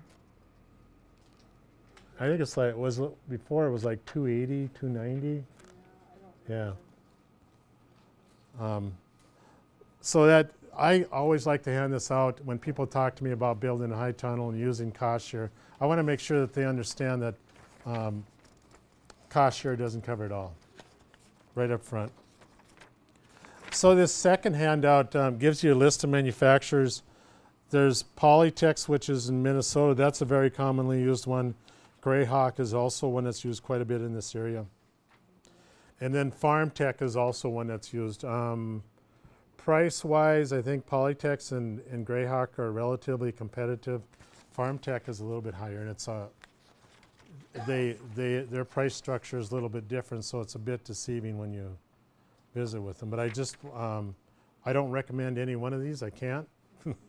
But these are ones that we look at when we give to people. So let's see. Oh yeah, D down there, it says if you're receiving equip funds, be sure to visit with your NRCS on specs and requirements. And most of these manufacturers have been around long enough so they know about you and you know about your requirements and the specifications. So most of the time that is something that I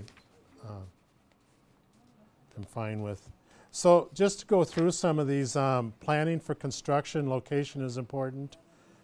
Some slope is acceptable. I've seen high tunnels that are on a slope, and people always ask me, well, do I have to grade my land? And I say for high tunnels, no. High tunnels are considered a temporary structure, and we need to think of them that way. So if you can get 5 years out of the skin on your high tunnel, the plastic, you're doing really well. On the average, is there one that you need? Okay. On the average, if you can get, I tell the people, if you can get 3 years out of the plastic, you're probably doing fairly well. Is this one you didn't get? Oh.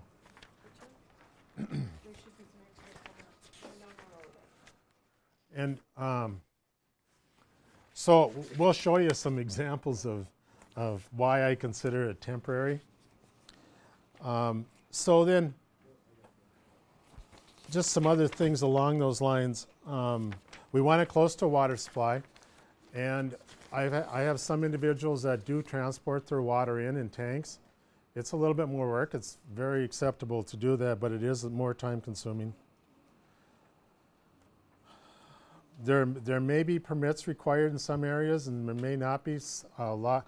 I know, for example, Botanic County considers a high tunnel temporary, so we don't need a permit up there, a building permit. I don't know around the rest of the state, but that's something that you'd want to visit with those that are applying for the high tunnel or getting the high tunnel.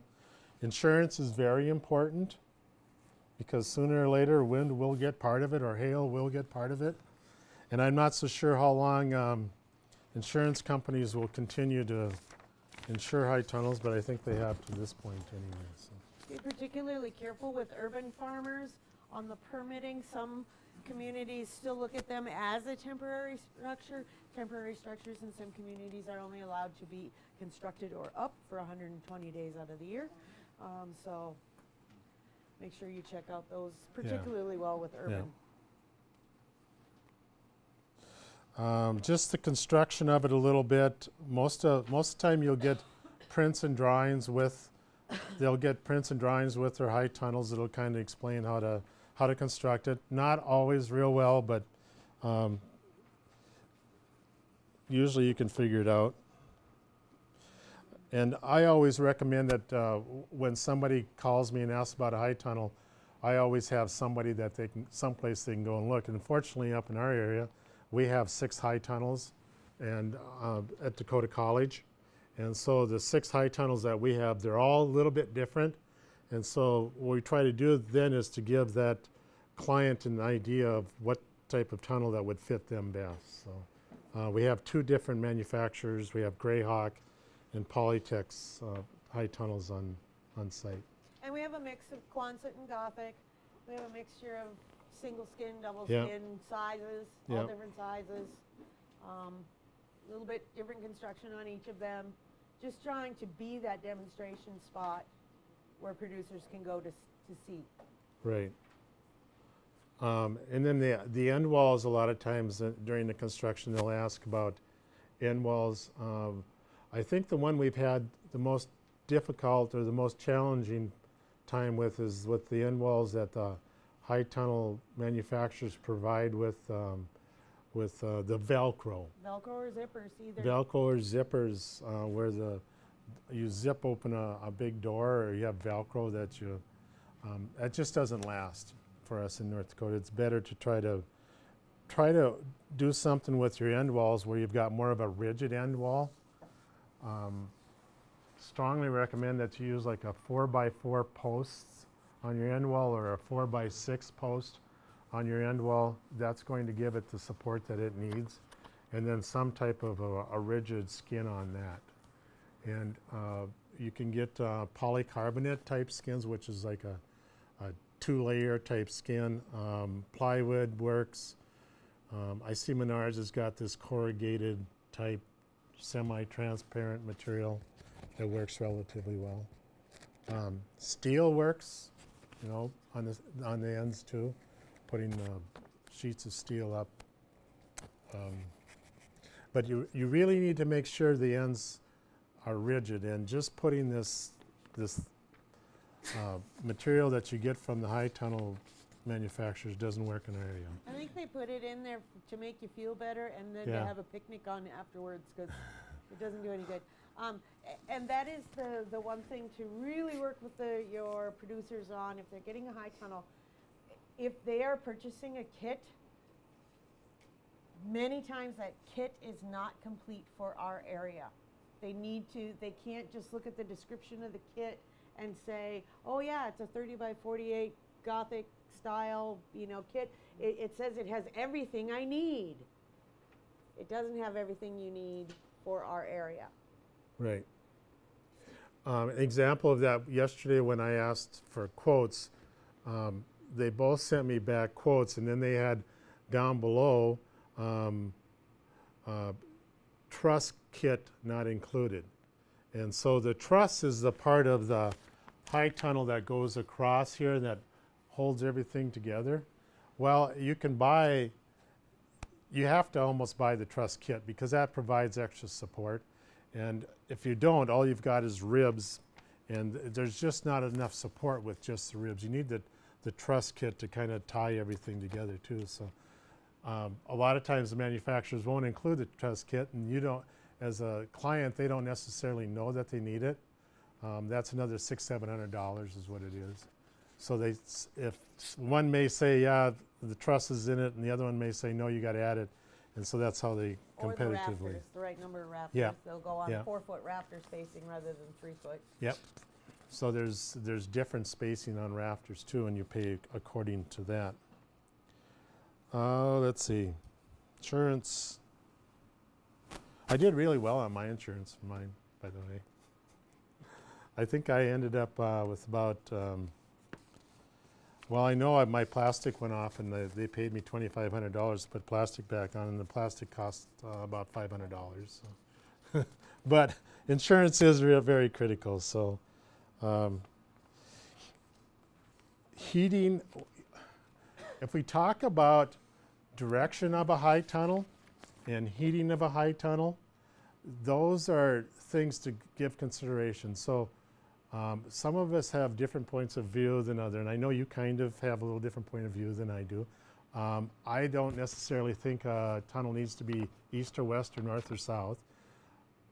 It does if you want to use if they want to use their high tunnel early in the year, because the angle of the sun is so low. So if you have a high tunnel that's facing east and west, and in southern or central and southern North Dakota, it would probably be advisable to do that because your climate's warmer. And you can get into the high tunnel a little bit earlier. So then it's good to go east and west because the angle of the sun is such that as it goes by through the day, you're getting more surface area. You're getting more sunlight that way. In my area where I have a very short season, I'd have to heat the high tunnel really early in the spring to get that. So in my area, north or south or east or west doesn't matter because I get the same amount of radiation with that temperature. High tunnels during the day in the winter time can heat up to 60, 70, 80 degrees even if it's 10 above outside. But it's that temperature at night at about 3 o'clock in the morning which is most critical. And typically the temperature in the high tunnel at about 3 feet off of the ground is about 4 degrees warmer than it is outside. So you're not getting a whole lot of protection. So you're not. I think there's No. this feeling or sense that, oh, if we have a high tunnel, you know, we're going to be able to plant in there in February, you know, Yeah. which, and in some cases or some places they may be able to do that. But in all reality, just the high tunnel 6 mil poly by itself is giving you 4 degrees. 4 degrees, yeah. 4 to 7. Yeah, difference. So if it gets down to 20 above at night, things are going to freeze in the high tunnel. So it's just that critical point of time.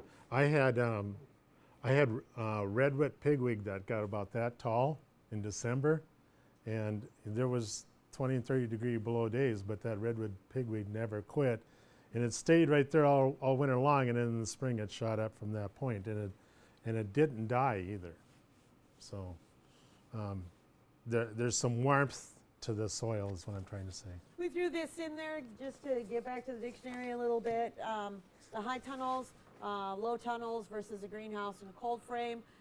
Greenhouse, you're planting in pots, on benches, raised up off the floor. High tunnel, you're planting in the ground, inside the structure. Greenhouses are typically electrified, so they're heated and cooled using electric methods, and the high tunnels are not. High tunnels versus low tunnels, they're called a high tunnel because they are higher. The theory being you are collecting more passive solar heat during the day than you would with a low tunnel. Low tunnels are basically just protection from frost or insects in some cases. And then there's, don't look, Bill. Bill's experiences. I've experienced this.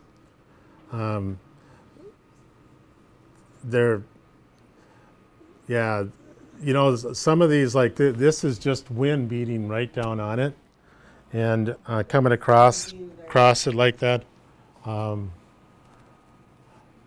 What we're trying to say is don't give the client the idea that there's no maintenance to it or that it's going to stand up, because North Dakota, it's tough. I tell all the producers that I work with that want a high tunnel, it's like having a brand new baby or a dairy farm. It's 24/7. Yeah. At least until you've had one for a while, because believe me, when you first put it up and you've put that money and the time and the energy and investment into putting that thing up, and you've got a crop in there, every time that wind blows and that plastic starts to flap, you're listening. You're laying in bed awake, you're listening, just waiting to see if you need to go assist or watch it go or what. So there is maintenance involved. Yeah, when these first came around, I was in Montana, and they were trying to decide if there were going to be engineering practices for the agency versus vegetative practices. And I remember I was assigned to be on this national team. We did a structural analysis of all these different manufacturers' kits, and none of them really passed the way of engineering buildings. Yeah. So we purposely don't consider these engineering practices in this agency because we told them what they would have to do to pass an oral structural analysis. Of course, That's very no expensive. one wanted to do this. So we see these as temporary, and we Yep. should sell them to producers. Exactly. As these are not engineered structures, they're temporary. Yeah. There are things that you can do to help, and it so varies location to I location. mean, you could build them so that I have the Yeah. perfect location for mine, and have never had an issue. have yet to see a wind come through, and we've had some pretty darn bad winds that really affected it, because mine is sited appropriately, not built all that great, it's just sited really well. We have another producer that we work with up by Mohall, wide open prairie, oh my gosh. You don't get any more open than theirs. And she's lost her plastic a lot, but they engineered and constructed that baby to last. You know, their footings are all put in with 3-inch well casings. I mean, we're talking, it's built. You know, so there are things that you can do. However, you're right, it's best to get that temporary mindset. Yeah. So I was at the High Tunnel Conference at NDSU this spring, and we talked a lot about just that issue right there. And one of the things that seemed to come out from some of the research that the University of Minnesota has done with high tunnels is that the 2-layer high tunnel for them has stood up better than the single layer. And so what I mean by that is you've got a fan that inflates in between the 2 layers. And so it seems to create somewhat of a buffer against that wind. And I just wanted to bring that up. There's not a lot of research that backs that yet, but some of the things that the University of Minnesota has found is that the high tunnels seem to stand up better when there's 2 layers of plastic than a single layer. There is another one that they looked at. It had straps that came and tied down the high tunnels. That seemed to work relatively well, but the strapping tended to wear through the plastic and just didn't help the plastic stand up either. So I don't know the answer. We used plastic with a fiber mesh in it, and we found that broke down faster than regular 6 mil poly. It seemed like the fibers, you would think something that's fiber reinforced would last longer, but it seemed like those fibers just wore against each other and made holes faster. Well, having a covering that breaks free in a high wind actually saves your frame. It does, yeah, that's the right. way I would look at Yeah, it. that's right. I sometimes tell people, if you see that coming, because there will be that wind, just go and slit it, cut it, let it go. And Keith, every time I tell producers or a group that, Keith goes, because he has liability issues and sees this big kite coming off and taking somebody with it. Yeah, but one day I lost my plastic. I was out there and I experienced that. Yeah, it started with a full sheet, and after about 2 hours, the sheet was in half, and there was just little pieces of plastic all over the country. But watching that flap, it was scary. So, engineering practices, our third and final pillar, irrigation system, micro irrigation. That's your area. So I keep referring to Keith for the irrigation, micro irrigation, because Keith is our aquaponics instructor, so he deals with water all the time. Well, it's the food? The food has arrived. It is here. It's not hot, so it's sandwiches and things. Okay. So we're good, but it is 12:06. We have 4 slides. Well, there's more than 3 more. I'm hungry. All right, we do. Okay, well, I'll finish up then. So micro irrigation is the one that I've spent quite a bit of time on, because we do have the high tunnels and we do have situations where we need to irrigate within the high tunnels. And this is, I really love this practice. I think this practice has a lot of engineering, a lot of good time into it already. And so we talk about high tunnel. We've got the lines that we feed off of, whether they're a drip line or if they're a tubing with drippers off of it. That's important. It's important to get that kind of figured out. The drip lines, you can get drip lines with different spacings on them. So if you've got a crop that you put in that maybe is like a vine crop, you can actually buy drip line with that bigger spacing, although it'd probably be better to put down a tubing and pull off what I call a spaghetti tube off of each one of them. So then you have the assembly part, which is very critical also. And in the assembly part, you typically have some kind of a check valve or an air vacuum type valve that releases the pressure. You have a filter there. You have a gauge right as the water comes in, so you know what your pressure is. And then you also, for drip tubing, you need to reduce that water pressure from 40 to 50 down to 10 to 12 pounds, because drip tubing won't take the high pressure. So you need to have some type of a pressure reducer in line also. And then of course you've got your valves. One of the things that we're going to do is with the next, we're actually going to do 3 more of these, and we're going to do it with producers and with some of you, if you want to be the part of that. I am going to build an assembly, and then we're going to look at each part of it and talk about each part of it. So I think that'll be helpful for us to kind of get an idea of what goes on. One of the things people ask me all the time about drip tape, doesn't that plug up all the time? Because you've got these little slits every so often. Well, there's a couple things that in that tubing that is important. Number one is you want to keep the drip tape facing up. And then the other part is you don't want to create any kind of a vacuum, because as soon as you create a vacuum, dirt will go back into that drip tape and plug it up. So I really like this practice, and I really hope that in this year, especially when we do these other 3 groups, and then next year that we have some demonstrations that we can work with and show people. Different kinds of, we got drip, you got sprinkler, you've got soaker hoses. Soaker hoses are not acceptable. Holly just walked out, good. She uses soaker hoses. I don't necessarily like sprinklers because it creates a lot of extra moisture in the high tunnels and also outside.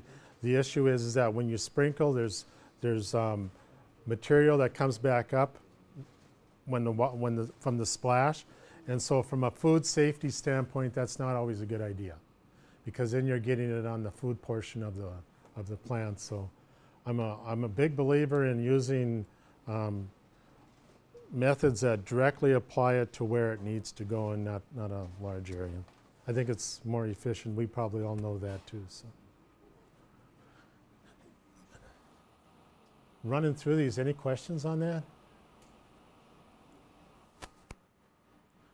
Oh, and then one other thing, there are lengths that you need to take into consideration. For instance, drip tubing, you really, when you go over 100 feet in most situations, then you've got to change things up a lot. You've got to create some lateral lines and things.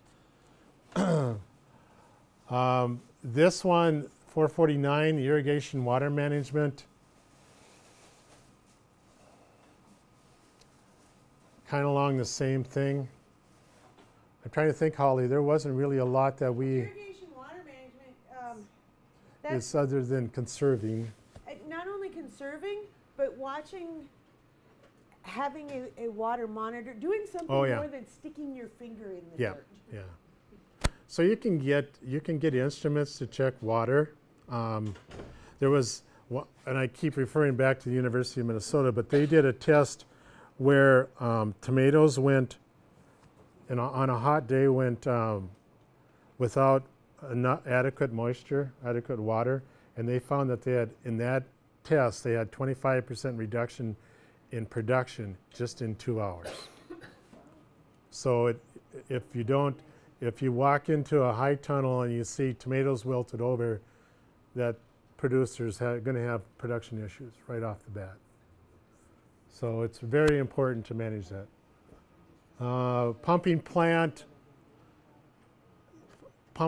I guess some of our producers will use water out of a river, or they will have a reservoir of water, that type of thing that they'll use pumping plants for. I use it. I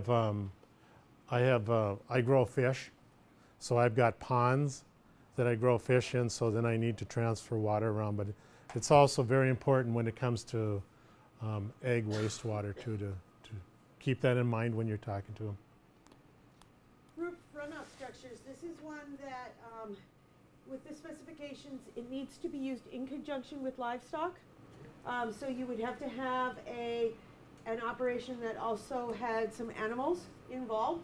But if the siting of the high tunnel and the animals are close together, it certainly can be used to divert some of the rainwater off of a barn or a shed or something like that into a closed container, and that then could be used in the high tunnel or on gardens elsewhere. So. Yeah, we talked a little bit about, or somebody I was talking to today talked about runoff water off of the high tunnels, and you can get those, make those systems. It's supplemental water only, because you don't always know how much is there, so you have to have a good standard resource to start with. How do they hold up to snow? High tunnels hold up relatively well, and the gutters. Capture gutter systems. Yeah.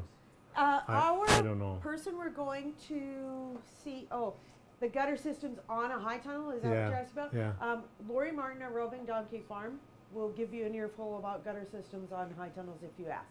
So save that question for her. She would love to talk to you I can't about it. imagine them holding up real well, but See, we're looking at putting them on our high tunnel right now, Yeah. and we're just like, how are they going to last? We're looking to maybe putting them on the building roof instead. yeah. We're pumping the water over. So in a high tunnel in the wintertime, it gets relatively warm in there during the day, and so snow slides off. And I could see that with that volume of snow sliding off after a heavy snowstorm, it would be tough on gutters. Yeah. So this wasn't an all-encompassing list. We didn't cover every situation or every practice that you have that you can assist them with. Our goal was just to get you thinking, give you some examples of things. In our experience working with smaller farmers, smaller producers, some of the things that we've run across that would be helpful, and get you going down that line. We also wanted to get you thinking about ways in the future that you can help us, such as teach us about better cover crop practices and soil practices.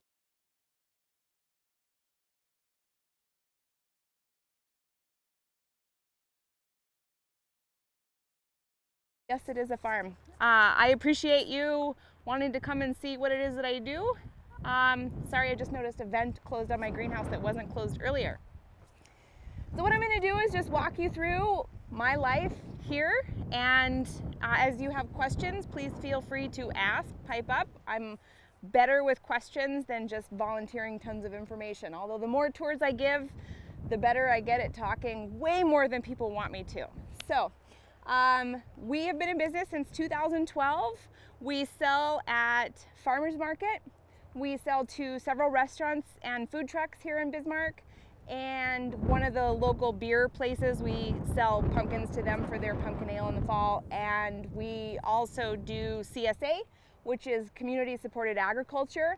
It's basically buying a share in our farm for the season. You pay me at the beginning of the year so that I can buy seed and compost and whatever I need to make everything work here for the season. And starting mid-June, depends on the weather, you get a box of food from us every week until mid to late October, again, depending on the weather. We shoot for 18 to 20 weeks of vegetables, and we offer 2 share sizes depending on how many vegetables or size of your family, how many vegetables you eat or the size of your family. And then we do direct sales as people contact me. A lot of families have started, like they'll do salsa weekends or whatever, and people will place their canning orders with me and buy, 100 pounds of tomatoes, and here's your salsa, go forth and make. And that is pretty much how we market our products, and obviously we grow for our own family. So we'll start with the greenhouse and then move on from there. Is where the magic begins. We turn the greenhouse on March 1st. I have a rule that I take 3 months off in the wintertime and I do nothing. I mean, that's not accurate, but I don't really grow any plants other than something that you'll see in the high tunnel, but that's for our family. So I often will go to Moses, which is an organic farming conference in La Crosse, Wisconsin. If you've never been, I highly recommend it. If you're into small agriculture, or organic, sustainable, regenerative, whatever words you like to use, Moses is amazing. Moses is always the last week in February. I come home and I turn the greenhouse on. And we're trudging through the snow sometimes, and sometimes it's bare grass. We put this greenhouse up in 2013 when I was out to here with my son. Thanksgiving weekend is when we finished it. It is a farm tech kit. We did not feel equipped, and I say we, my husband also helps out here. He works full-time as a land surveyor, and he loves his job, and I would never ask him to quit, but I could not do this without him. He's my manual labor. And there are serious benefits to being married to a civil engineer / land surveyor when you need square corners and flat pieces of land to put things on. So we probably have the squarest high tunnel in North Dakota, just so you know. He helped build this, or I helped him build this, but we bought it from Farm Tech because we just felt we weren't equipped to do it from scratch. It's not the highest quality, but we're a small farm and we couldn't afford what we would have loved to have had. We heat it with these milk house heaters that are at your feet. Heaters are pretty much done for the year, but in the really cold nights, we've got 6 of them in here going. I aim to keep it at 55 degrees overnight, and that keeps the peppers moderately happy, although the peppers stay on heat mats until I just took them off the heat mat, I think last week. And it's we took a bunch of stuff out of here this weekend to start hardening off, but when we decided what size of a greenhouse we wanted one that I could fit 100 of these greenhouse trays. So each tray is a standard size. My husband designed and built the tables so I could fit 100 in here. And a couple of times I have had trays on the floor here when I got a little excited and grew a lot more than I should have.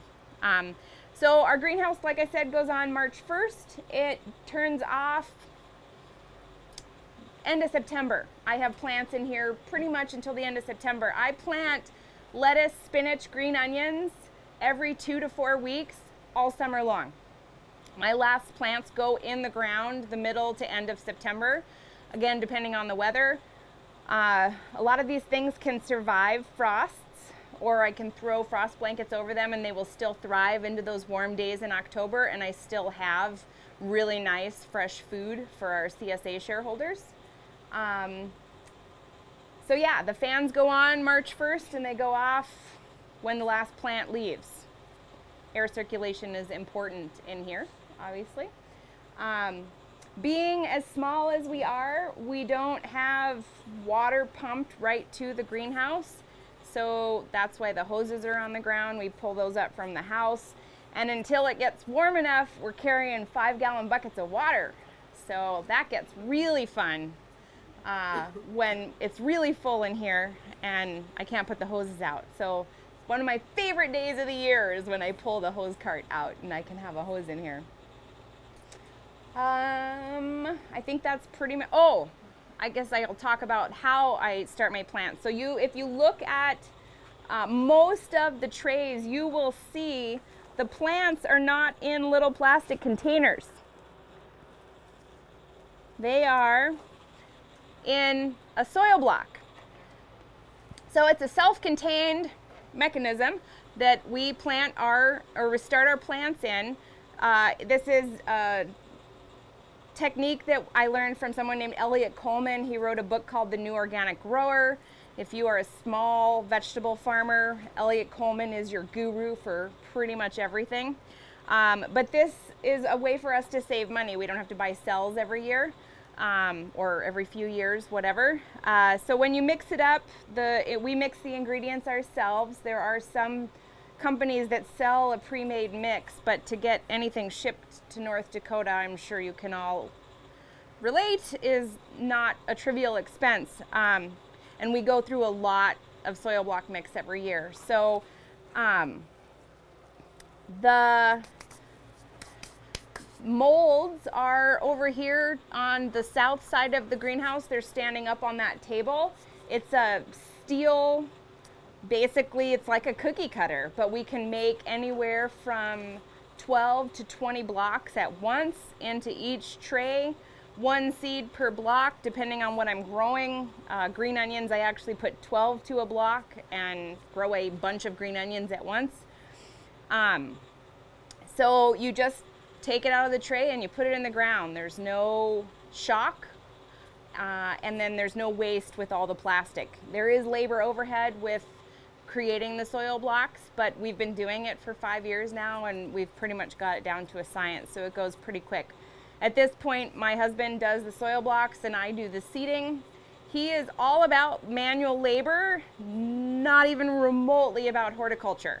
So you want to talk plants, he says, nah, eyes glaze over, done. Build a fence, he's all about that, which works really, really good in our farming operation. So that's the soil blocks that we utilize for starting our plants. And you'll notice I've got spinach in here, I have beets in here, I have lettuce. I start a ton of stuff from seed because I'm really small. We farm a total of 1/4 of an acre, and that includes the orchard up front, if you saw when you drove up. So I need a plant in every spot. I don't want to waste any ground if I can avoid it, because the more live plants I have, the more income I'm able to generate, the more families I can feed. This year we're experimenting with starting beets from seed here in the greenhouse because I have a lot of trouble with beets outside because I don't have time to thin them. So we're going to see how it works. I know other growers doing it successfully, so hopefully I can join that parade. I seed salad mix, Asian greens, and carrots directly, and that parsnips and radishes, and that's pretty much it. Everything else gets started in the greenhouse. Any questions, comments? Want to come help? We can move on to the greenhouse, or the high tunnel if you'd like. How many CSAs do you have? I sell 15 shares a year, yeah.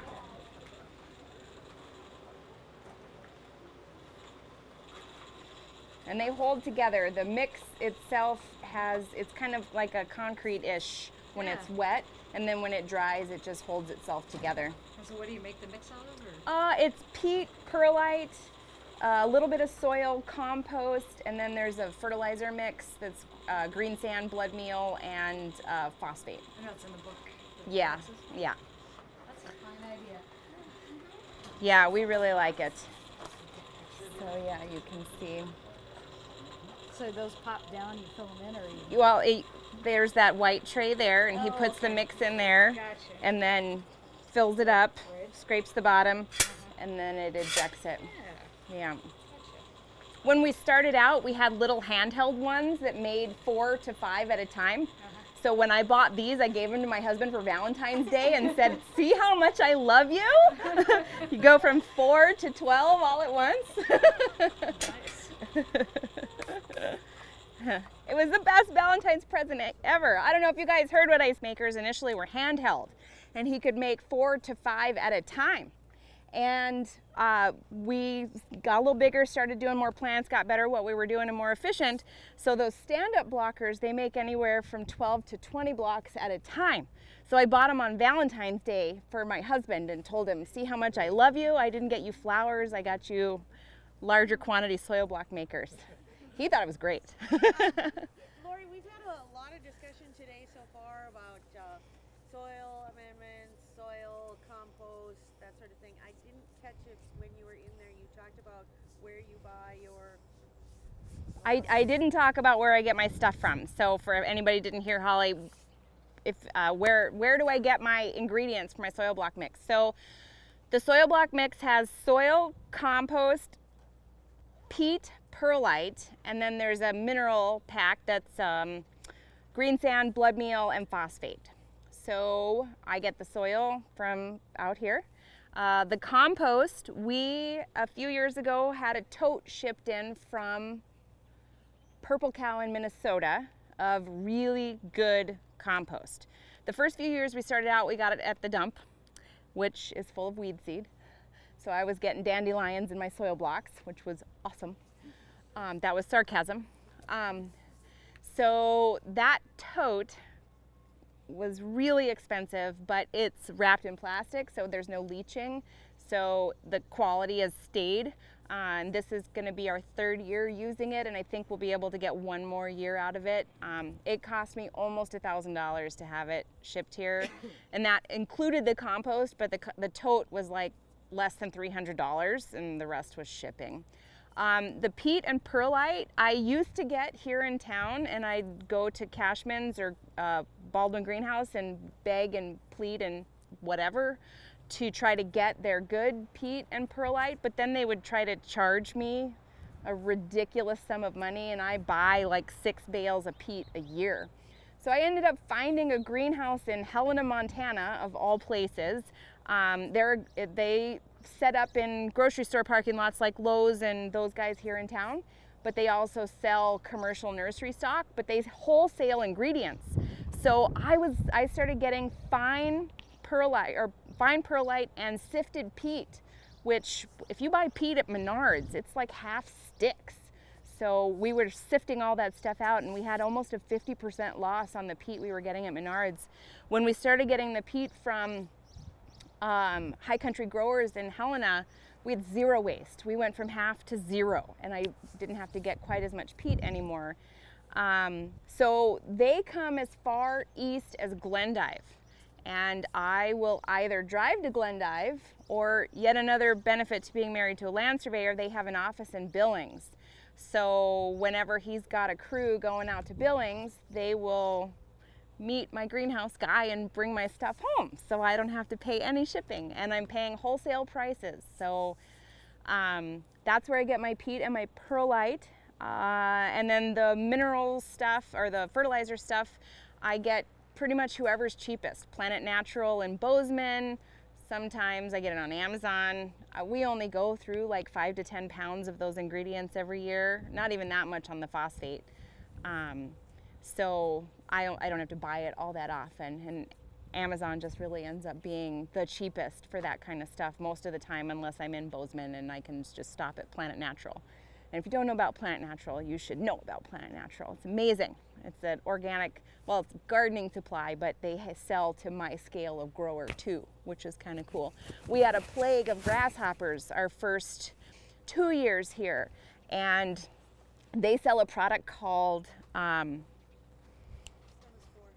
Semispore bait that is a organic approved grasshopper. It's a bait. You have to put it down when they're nymphs. Otherwise, it has 0 effect whatsoever. And I can get it in a 50-pound sack from them, and nobody has Semispore on that size besides Planet Natural. And I needed 100 pounds a year because that's how many grasshoppers I had. It was bad. I was in denial the first year and just kind of let it go. And then I would plant. I start lettuce 2 trays at a time. I plant 160 heads of lettuce every 2 weeks all summer long. I sell a lot of lettuce to Fireflower Pizza here in town. So I need to have lettuce all summer. And I would plant 160 heads of lettuce at 30 days old, and it would be gone the next day, like it never even existed. And you have guineas out here? I can, but then they poop on your food. And then you have to not have anything out there for 60 days, 90 days, Sure. whatever is, yeah. Yeah, I would never, I just can't. I can do it at the end of the season if I want them to do cleanup, but just because of that issue, food safety is kind of important. So this is what's left of a compost pile that I had brought in at the beginning of the season last year. So this is how difficult it is to get good compost in North Dakota. This was a truckload, like a full rear dump semi of compost that came from St. Paul, Minnesota. And I paid less for that than I did for that tote. But we were having some pretty significant fertility issues, and I wasn't willing to introduce more weeds than I've already got. So this was the only way I could get the quantity that I really needed. We wanted 2 inches on everything, and then we wanted 4 inches in the high tunnel, because I'll tell you what I did in there when we get to that. It really needed it. And it needs another 4 inches this year, but we just can't afford another truckload of compost. So this is what's left, and it's gonna go on the perennial bed this year when I have time to do some maintenance on it, which may not be till September, but it is what it is. So When I talked to the guy, so Minneapolis has this really great program set up of recycling centers for not just lawn waste and stuff like that, but food waste. So if you can separate your food waste, you can take that down too. So when I talked to the guy on the phone, they have a specific site that is food waste acceptable, but then they also bring in the yard waste. And I asked that my dump come from there because I wanted that extra, not just yard waste brought in. And they monitor temperatures, which they don't do here in Bismarck, and they get it to temp for the amount of time so that it kills the weed seeds. And the weeds that are on there are ones that were introduced from our property. So yeah, this is how I get compost, because I can't generate the quantities I need myself. We have no machinery out here. We do everything by hand. So we have huge compost piles back there, and we will beg mercy from one of the neighbors once a year to come and turn it for us with his front loader. But that's just what we had to do to manage the compost issue. So if anybody has any desire to help small farmers in North Dakota, non-animal-based compost. Because as soon as you say compost, it's like automatically steer manure or something like that. No, I want plant-based compost. So, okay, high tunnel. This is my pride and joy. I didn't think I'd ever get one of these things, but thank you to NRCS and EQIP grants. In 2013, we received a grant to build this lovely high tunnel. It's a 30 feet wide by 72 feet long, 14 feet at the peak. Gothic style. I'm sure you guys kind of are familiar with all this stuff given your jobs, but we bought ours from Four Season Tools out of Missouri/Iowa. Depends on who you talk to on what day where they are. We picked it up in Missouri. Again, with a shipping concern, it was cheaper for us to drive down there with a trailer and bring it back ourselves than to ship it. We bought this tunnel because it has extra reinforcement on the trusses. When we go in there, you'll see the cross ties and all the extra reinforcement up at the top. And with us living in a mildly windy area of the world, this was really important to us. The other reason we bought this tunnel is because they were the only ones at that time that would guarantee trellising on the frame. So also when we go in and wander around and take a look, you'll see where our trellising is for our tomatoes and our peppers and our cucumbers. It hangs right off the trusses. And nobody else would guarantee that it wouldn't destroy the high tunnel. And we didn't want to have to come in and build another frame inside and all that good stuff. So like I said, we put it up in 2013. We've had no issues with it other than my harebrained idea to have doors on both ends. And when you build the end walls yourself, and you aren't door builders, like in our case, that was a huge mistake. Burley County Soil Conservation has really nice roll-up doors. Now, if I had those, then I would have doors on both ends, but we don't. So this tunnel, you can see looking straight through where the double doors were in the beginning. Those have since been closed. There's pipes in there. They aren't going anywhere. Oh, good grief. Sorry. This is not my dog. It lives there.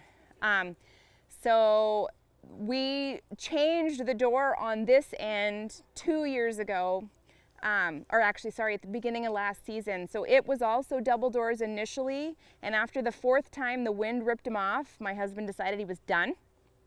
And so he reframed it and just made one huge door, and he put a really nice handle on it so it stays closed. And it's worked out really great. And then if it's raining while I'm harvesting, I can fit my cart in, which I wasn't able to do before, and am able to shut the doors and stuff like that. The other nice feature on this high tunnel is the higher sidewalls. Some tunnels have 4 foot, some have 6 foot. We have a 6 foot. I married tall. My husband is 6'6". He wanted to be able to walk along the sides without hitting his head. So we got the higher tubes there. We run our beds the short way. Most people run them the long way. We ran them the short way for ease of trellising. And of course, the more I learn, I could have run them the other way and still trellis that way, but I wasn't thinking. So at some point we may change that. There's 17 beds in there now. If we ran them the long way, there'd be 8. Is it 8, right? We'd go to 8.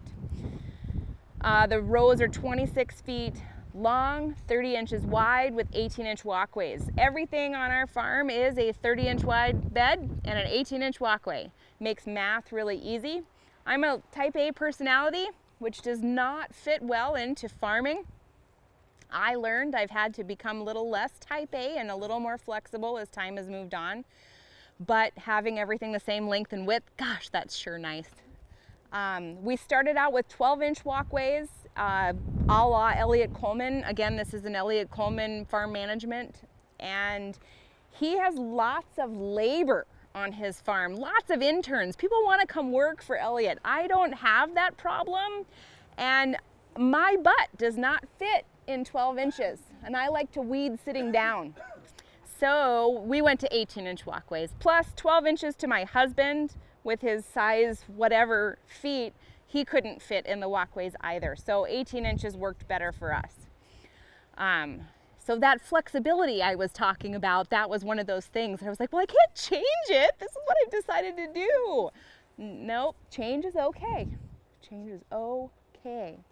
Right now, we don't have anything in there but spinach, and that spinach is left over from winter.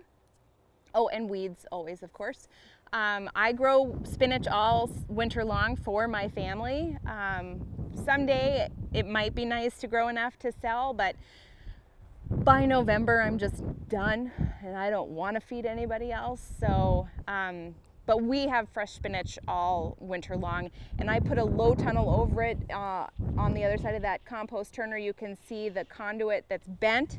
They fit over the beds, and then we put floating row cover, AG19, over that for an extra layer of protection when it gets really cold. But there's several crops that can freeze and thaw and freeze and thaw and freeze and thaw and still grow and taste even better. I don't eat spinach in the summertime because that spinach is so much better. It concentrates the sugars in the leaves, and they get nice and thick, and my kids go out there and fight over it. It's really, really cool. But right now we've got the beds prepped, and I ran the irrigation lines yesterday, and I'm just giving it a good dousing. We're gonna put everything in this weekend. Everything that goes in the tunnel is our high value, long season, hot weather loving stuff. So tomatoes, peppers, eggplant, basil, cucumbers, and tomatillos. I grow a lot of, I supply Fire Flower with all their basil in the summertime. So it's important that my basil looks nice, and we have a lot of pest pressure outside. So that's why the basil is in there. Basil can do fine outside, obviously, but the bugs just destroy it, and they don't want it if they take some of it, but they want the A-grade stuff for what goes on their pizzas. And one thing that I did learn 2 summers ago was at a certain point in the season, the basil just really doesn't look as nice, but it still tastes just fine. So I ended up finding a secondary market for basil pesto. So I will sell that stuff that doesn't look good for people that are making basil. So Posh Nosh here in town is a food truck that does pasta and sauces and whatnot. They buy 5 pounds at a time, and it's a really great way to not waste the basil and get another couple of weeks out of it. I plant basil 6 times through the season just so that I keep having nice, fresh, pretty basil. Lauren, we had a question earlier about the gutters. Can you address that before we? Oh, sure. Yeah, that's another Farm Tech special. So this tunnel, it's machined in Missouri. That was another reason that we bought it. It's manufactured in the U.S. You could buy rain gutters with it that were made of the same steel as the trusses, really nice, thick, but it added like $6,000 to the price of the tunnel, which we cannot deal with. So 2 years ago, Farm Tech came out with a rain gutter kit, and it is made of PVC, hard plastic. So you get what you pay for, and we have to watch it, especially in the snow. We have to be very careful in the snow because we don't take it off in the wintertime, because as the snow slides off, it'll get hung up on those rain gutters. So we have to really watch that in the wintertime. So we were having some pretty major erosion issues in the tunnel. Just, I mean, that size structure with the amount of rain that we get, I had rivers going through the east end of the tunnel. And we've tried a bunch of different things and nothing worked, and we just decided that the rain gutters were the way to go. And right now it drains into the tree row on the south side of the southeast corner of the tunnel. We would sure love to have a water catchment system and a pump to bring it back up to the top of the high tunnel so we could irrigate the high tunnel, but we're really small. We don't have a way to move that water right now. I mean, even if we put a 200-gallon tank down there, I mean, that could fill in half an hour depending on the amount of rain we've got, right? So that's something that I would sure love to do at some point, but right now it just gets the water away from the tunnel, and it really helped solve a lot of those problems for us. Also putting a threshold in the high tunnel where the water has a bit of a barrier and shoots this way, that helped a lot because we were getting erosion through the door also. But yeah, these guys move a lot of water. So we've had the gravel along the north side for a while, and then it's always been rock on the south side, but it didn't matter. There's just that much water coming off of this thing. So the rain gutter is really, really nice for us. So for people that are building now, I would say raise it up a little bit and kind of plan for that water movement. Oh, I was gonna tell you guys about the first winter I had this thing. So we didn't know what we were doing. We were figuring it out as we go along. I have a temperature gauge in there. I have one in here too, so I can see what the temperatures are from the house. And one day in the winter, it was like, I don't know, 15 degrees outside, maybe less, but the sun came out. And I watched the thermostat go up to 130 degrees in there, and I thought, man, that is so cool. It gets so hot, even in the wintertime. And then in the spring, when I came out to do bed prep and it was like digging in concrete, that was really not as cool as I thought it was. So we had that soil in cover crop for 2 years before we put a high tunnel on it.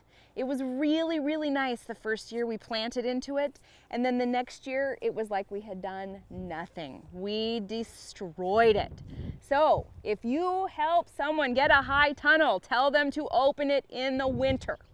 If it's sunny, open your high tunnel, because you are destroying your soil. So last year we put 4 inches of compost.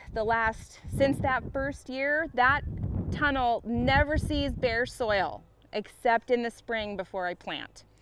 You can see along the south side all that hay. I put hay for my mulch. As soon as the plants go in, the hay goes on. I mulch 3 times in the summer on average, just from walking on it and whatever. But we want no bare soil in that high tunnel. We learned a really tough lesson that second year. So yeah, it gets hot in there if the sun's out. Doesn't matter what the temperature is outside. So please feel free to wander in and take a look. I would suggest making a left rather than a right when you go in the door, just so you're not walking on the hay. But you can see our drip irrigation that we have set up. Everything here is on drip irrigation on timers. Everything waters at night. I don't have to think about it. It's very convenient.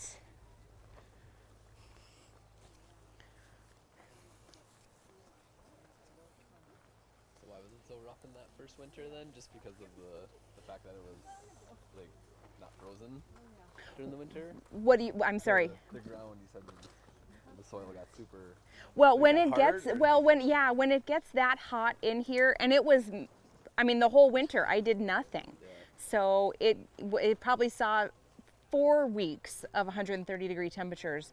So it just fried the soil, and then it was hard as a rock, and like you can even still see the big clods and stuff that we're working through. I mean, it was bad. Yeah, we do broad. So for our bed prep, everything, like I said, here is by hand. So we have a 3-step process, 4-step, I guess, depending on how you want to look at it, process for prepping our beds. So we use what's called a broad fork, which basically looks like a giant heavy-duty rake, and we stick it in the soil and lift it ever so slightly, maybe 3 to 4 inches, just pull it back and then bring the broad fork up. We broad fork every bed, and then we have something that's called a wheel hoe. That is my tractor. And it has various implements on it, stirrup hoe, cultivator, hiller, and I will put the cultivator on the wheel hoe, so it's 2 handles with a wheel on the front and the implement is on the ground, and we just push it along, and the cultivator kind of breaks up the soil that we broad forked. The broad forking helps loosen it. The cultivator will break up the chunks, and then I have what is called a bed preparation rake. It is 30 inches wide. Huh, fancy that. Also designed by Elliot Coleman. That I will then rake at least twice, because the first pass is to get the weeds and the big chunks and the rocks and whatever to the end, and then the second pass is to make it nice and smooth for hopefully good seed contact if I'm direct seeding or plants or whatever. And that is our bed prep process. We have not tilled since our first year. We tilled because we were planting in, and it was only down there that we tilled because we were planting into what was sod. So we had no idea how else to deal with that issue. But I have to admit, the older I get and springtime comes around and we're prepping by hand and we're dying, and it just gets to a point of, you know, maybe we got to look at a different way of doing things. Either that or my kids got to hurry up and grow up and do it for me. So these are our trellis wires. You can see it's all using like carabiners and if you don't mind stepping off the, thanks. From Menards, all the supplies are from Menards except for the roller hooks.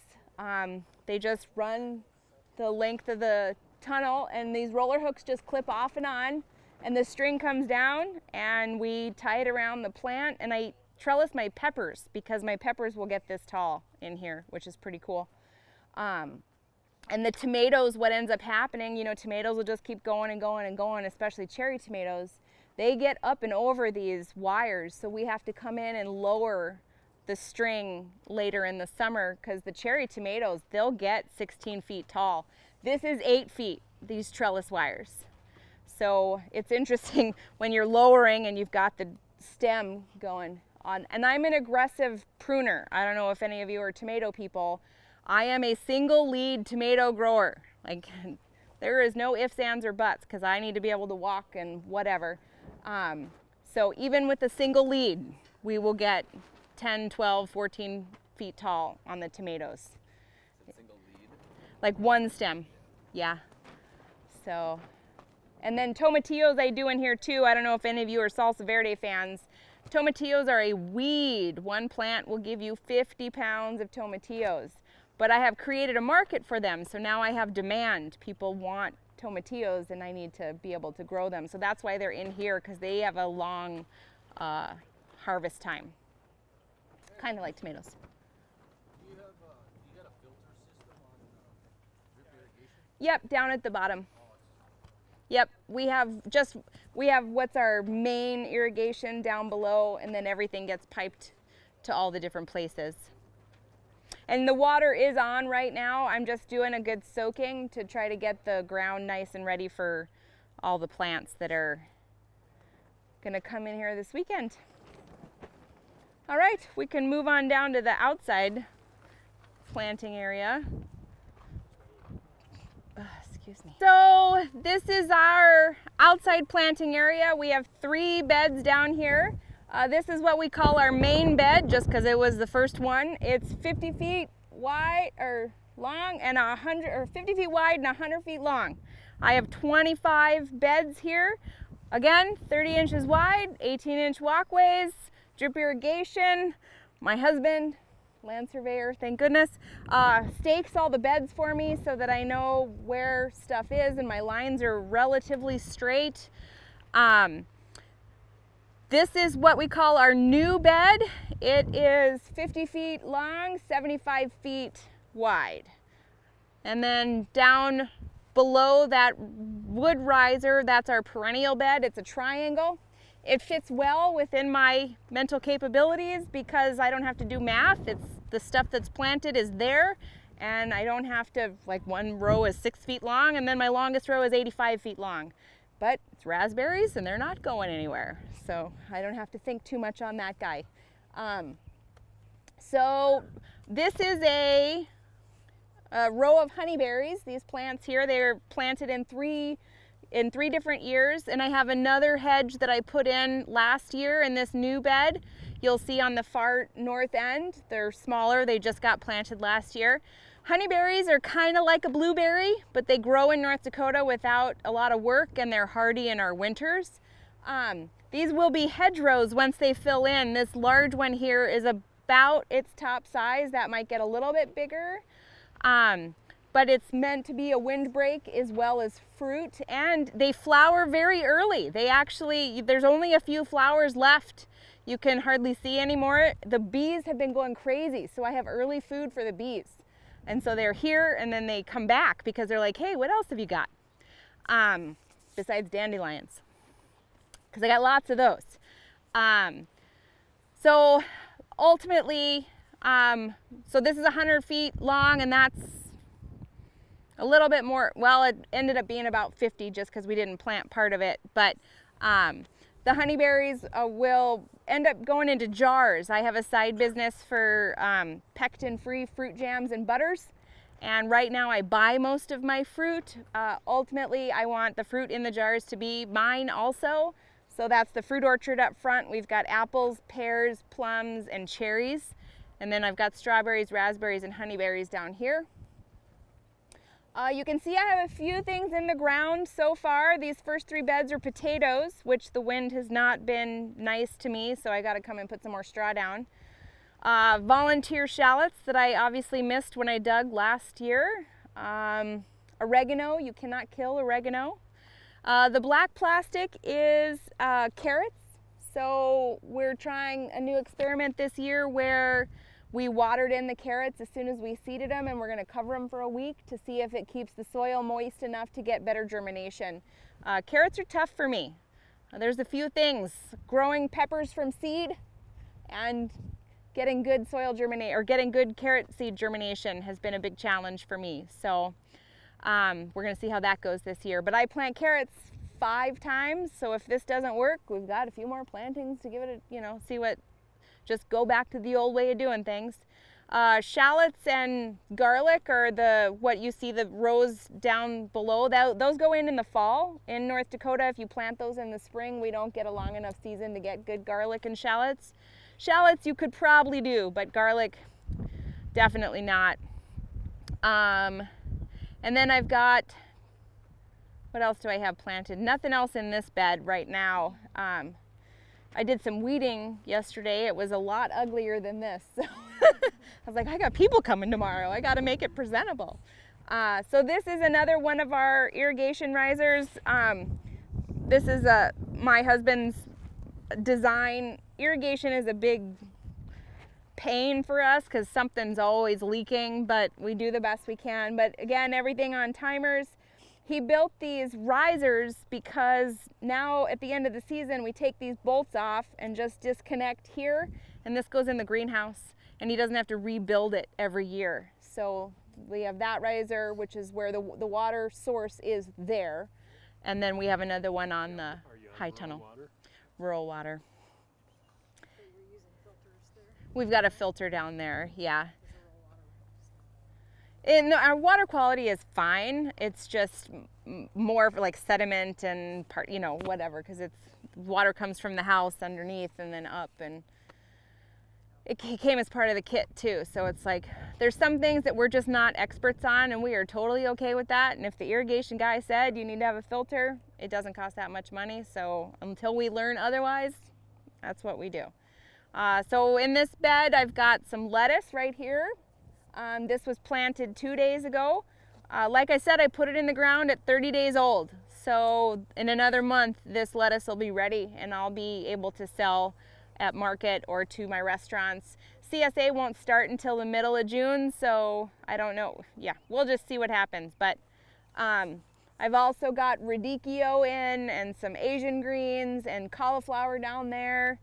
We're still pretty early in the planting. I should have more in, but I'm a little bit behind schedule. Little kids, you know, they like to do stuff. So, you know, they take priority over almost anything. So you can see these few beds that are really roughed up here. These are partially prepped. When you guys leave, they've been broad forked and cultivated. And then when you leave, I'm gonna rake them and I'm gonna plant them tonight. So tonight I've got broccoli, cabbage, and cauliflower, or broccoli, cabbage, and kale going in here. And then I'll have green onions going in down there tonight once it cools down. I tend to plant at night just because I don't have to worry about the plants going into heat shock. I used to get up at 5 o'clock in the morning and do that, and then I'd just watch them wither in the sun. It was just really not worth getting up that early to do it. So we just do it after dinner now. So we can wander down and take a look at my perennial bed, which is not in good shape, but it is what it is. We do a lot of mulching. I don't use plastic if I can help it. So I get a bale of hay and a bale of straw every year from my father-in-law, just to put down on whatever needs to be mulched. So this is the main riser of our irrigation. You can see the pipes on the north side. That is the main water source, goes through the filter, and then we've got the perennial bed, the main bed, sorry, the perennial bed and the new bed are the timers, and then that third pipe goes down over to the main bed, and then another pipe goes up to the high tunnel. So this is raspberries, strawberries, asparagus, and rhubarb, and it's a mess. This is the first thing that gets ignored once spring really hits. May, June, and July are really, really intense for me, between weeds and planting and bed prep and the end of the school year and all the boards I serve on. And so the perennial bed just really kind of gets ignored, but we do the best we can, and hopefully as my kids get older, the easier it'll be to have time to work on stuff like this, and hopefully they're still alive then. But the really cool thing is plants have this amazing will to live. So even though you can't tell what's asparagus and what's grass, the asparagus is still coming up. Yeah, looks good. You'll see it in there. This is our compost piles. It's been turned, this is, I don't know, well, we started it when we moved here, so 5-6 years ago now. And we could probably spread most of the 2 big piles. We just haven't gotten around to it yet. We have great ideas for managing compost, but in reality we have myself and my husband and 2 little kids, and this is not urgent. So someday. Yeah, so we have a small flock of chickens. This is the only enterprise on the farm that does not have to make money, they just have to pay for themselves. I want fresh eggs, so we sell enough to pay for their feed and a new flock every 3 years. Every 3 years, these go in the stew pot and into my pressure canner, and then we get a new set. Not a whole lot of waste out here. And then the last thing I'll show you guys is a little bit of a walk is where I process all my vegetables and fruits when I harvest. It's our handy dandy wash and pack facility. And I apologize for the construction zone. We had some significant grading issues around the house that we had some regrading done at the end of the year last year, and we're working on getting the rest of it done, but it's a mess up by the house, so just be careful where you're walking. Lori, before we move up to the wash pack area and away from the gardens and the high tunnels, does anybody have any questions or comments for Lori on her planting or production methods? Where'd you get the honeyberries? Honeyberry USA. They're out of Michigan, I think, and they import them right from Saskatchewan. So honeyberries, very interesting fact for your useless trivia bank. When the Iron Curtain fell, and it took a few years, but we started seeing fruits coming out of Siberia and Mongolia that are winter hardy, which, as any of you who grow things knows, growing fruit in North Dakota is not easy. So to be able to have access to crops that you can grow commercially to be able to sell is a big deal. So some tree rootstocks started coming out, honeyberries, aronia, like all these really unique, weird, by our standards, things started coming. So about 15 years ago, University of Saskatchewan started doing in winter for, cold hardy fruit research, and honeyberries is one of the products of that. So like my first planting of honeyberries required pollinators. So there's 2 varieties in the first 15 because they needed a pollinator, and the rest of, well, these actually needed pollinators too, but though that variety, and I can't remember the name off the top of my head because now I've got 4 varieties of honeyberries, they are self-pollinating. So just really interesting that Russia, the USSR, basically had all this really great fruit that they were hiding from the rest of the world. So yeah, Honeyberry USA started a partnership with University of Saskatchewan so we could get them in the US. And lots of people are selling them now, but they pretty much get them from Berna and Dave and... Oh, no, well you can, but no, they are like a blueberry, but they're oblong. They're a little more tart, but if you leave them on there long enough and, get to them before the birds do, or cover them. When they get big enough, I'm planning to just cover the whole row, but what was that? Netting, yeah, with bird netting, yeah. The birds really do enjoy them very much. And my kids too. If I can't find my kids, they're either having raspberries or honeyberries, but they're done fast. So these will set fruit this week, maybe next week, and then they'll be done second week of June. No more honeyberries for the year. Birds will come in and eat them before they're ripe. Yeah. They'll take them as soon as they're formed. So you really... Which is a bummer. Where'd you get your bird netting? Like Menards too, or? No, since I need so much of it, I'll buy some of them from Johnny Selected Seeds if I only need like a couple hundred feet, but Farm Tech has a lot of it.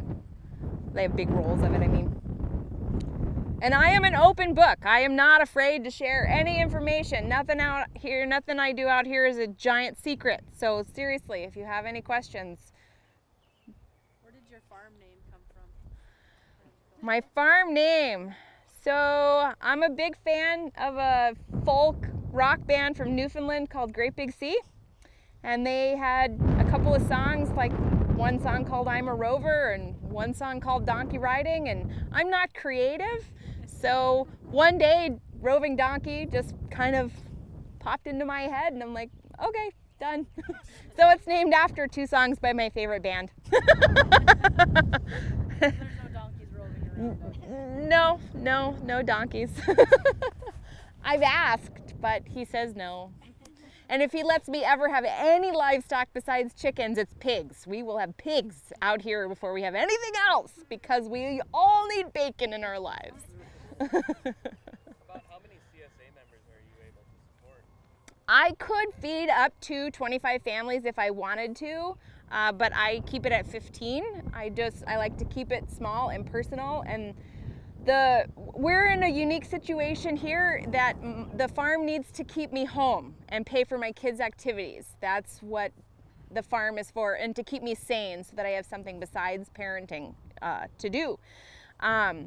So I don't need it to make a huge sum of money. So if that were to ever change, we could up the number of families we feed. But I like to keep it really personal. I was a chef before, well, I was in high tech, and then before that I was a chef.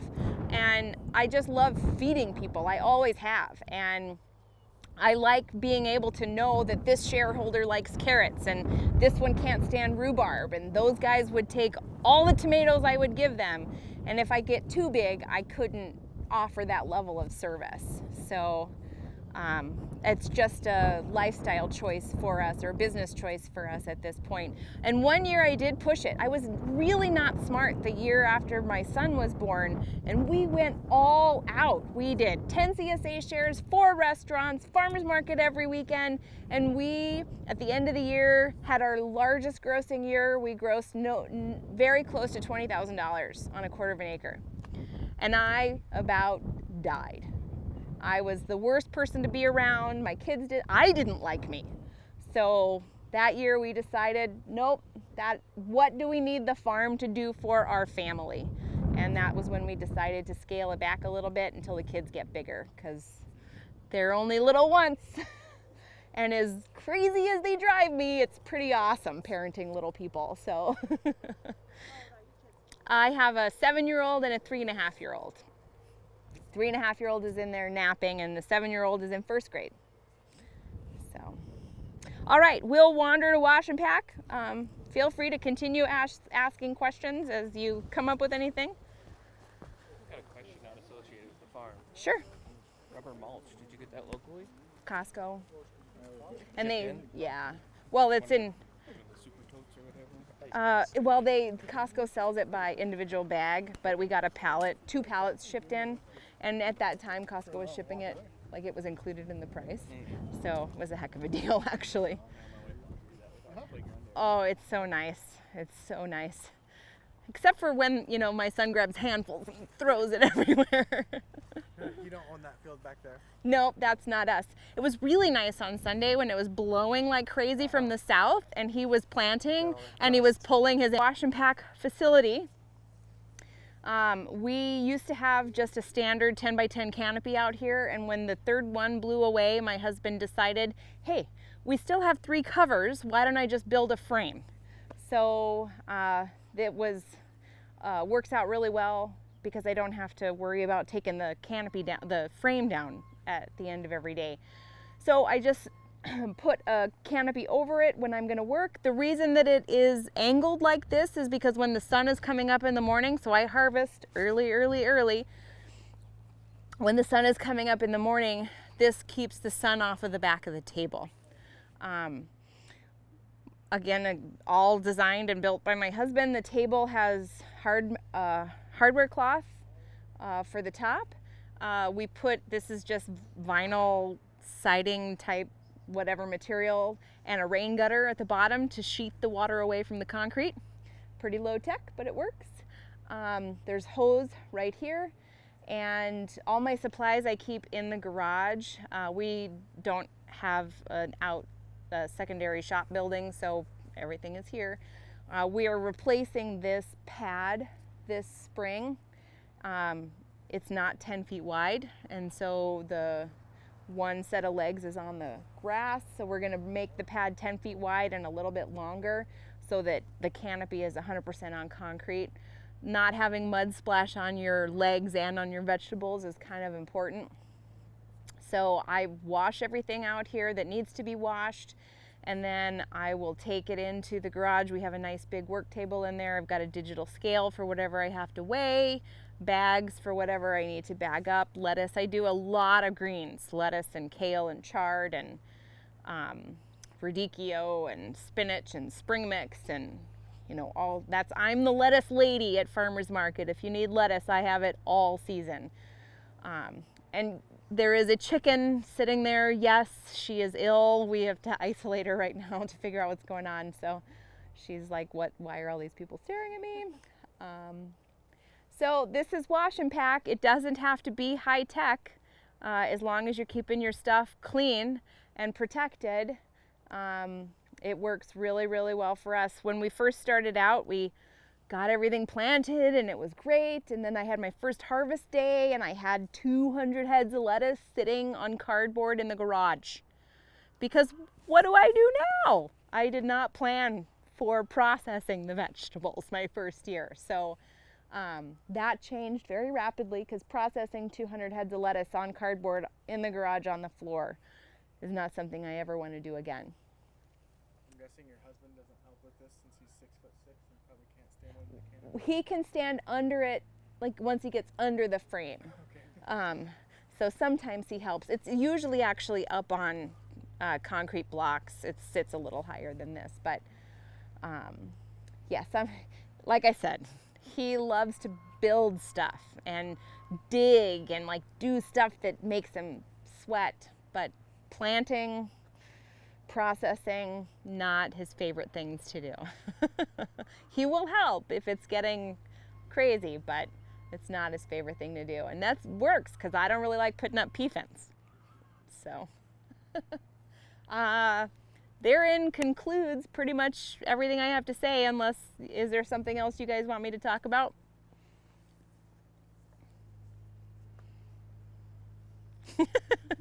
Questions? I think we answered most of questions that I had already.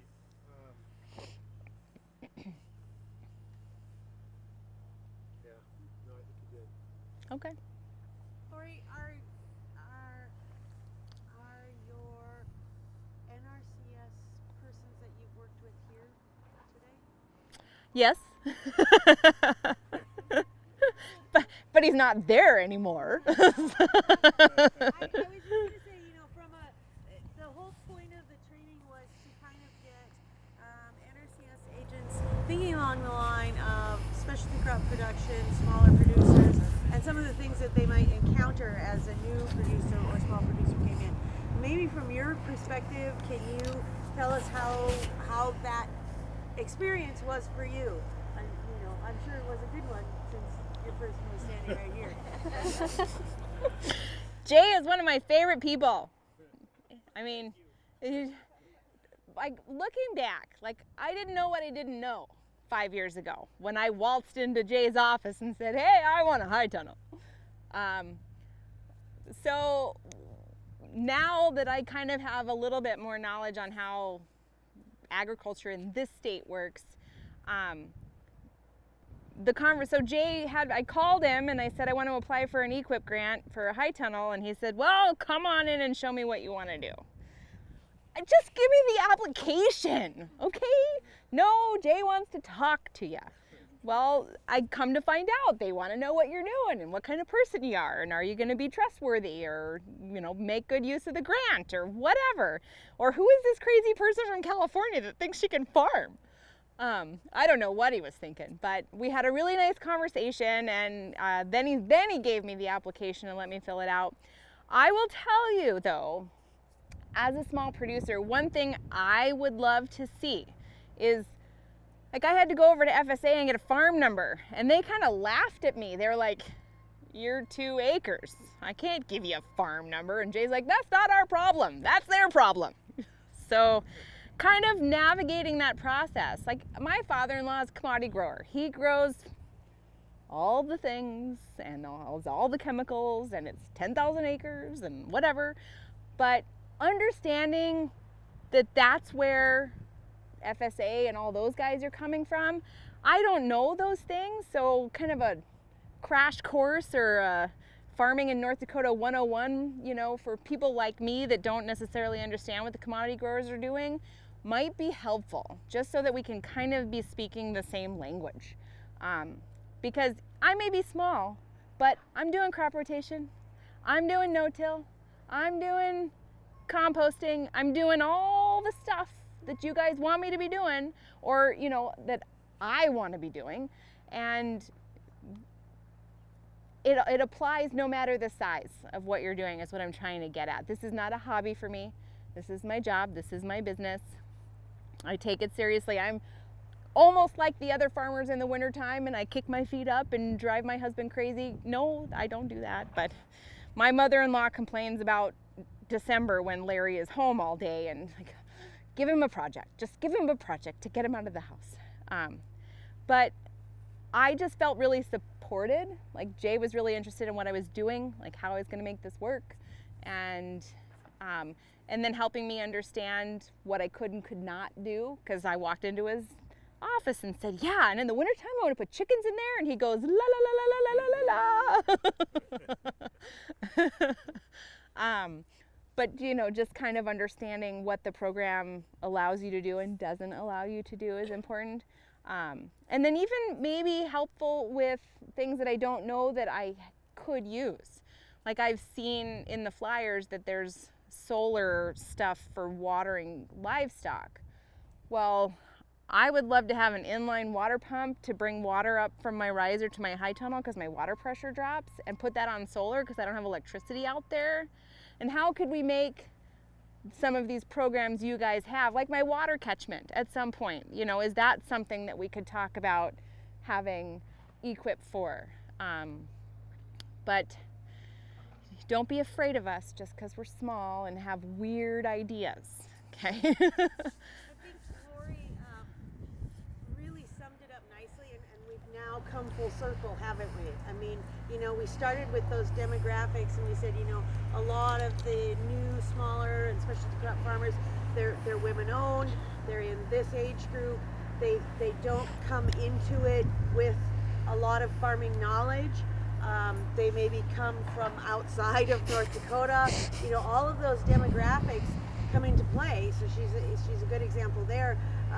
And also her story of going in and saying, oh, you know, I want a high tunnel, and not understanding the role of NRCS, the goals and the missions of NRCS, and how you folks can provide that technical assistance to make her successful.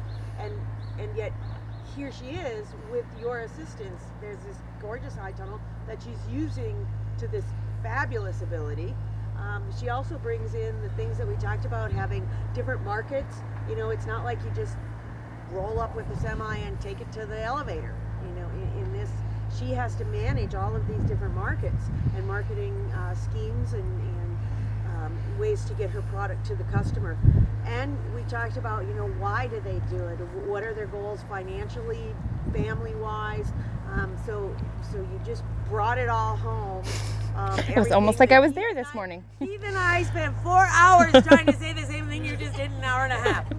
Next time I'm just going to skip it and bring them here. So any last questions or comments for Lori? All right. Great. Thank you very much for having me. You're welcome. Really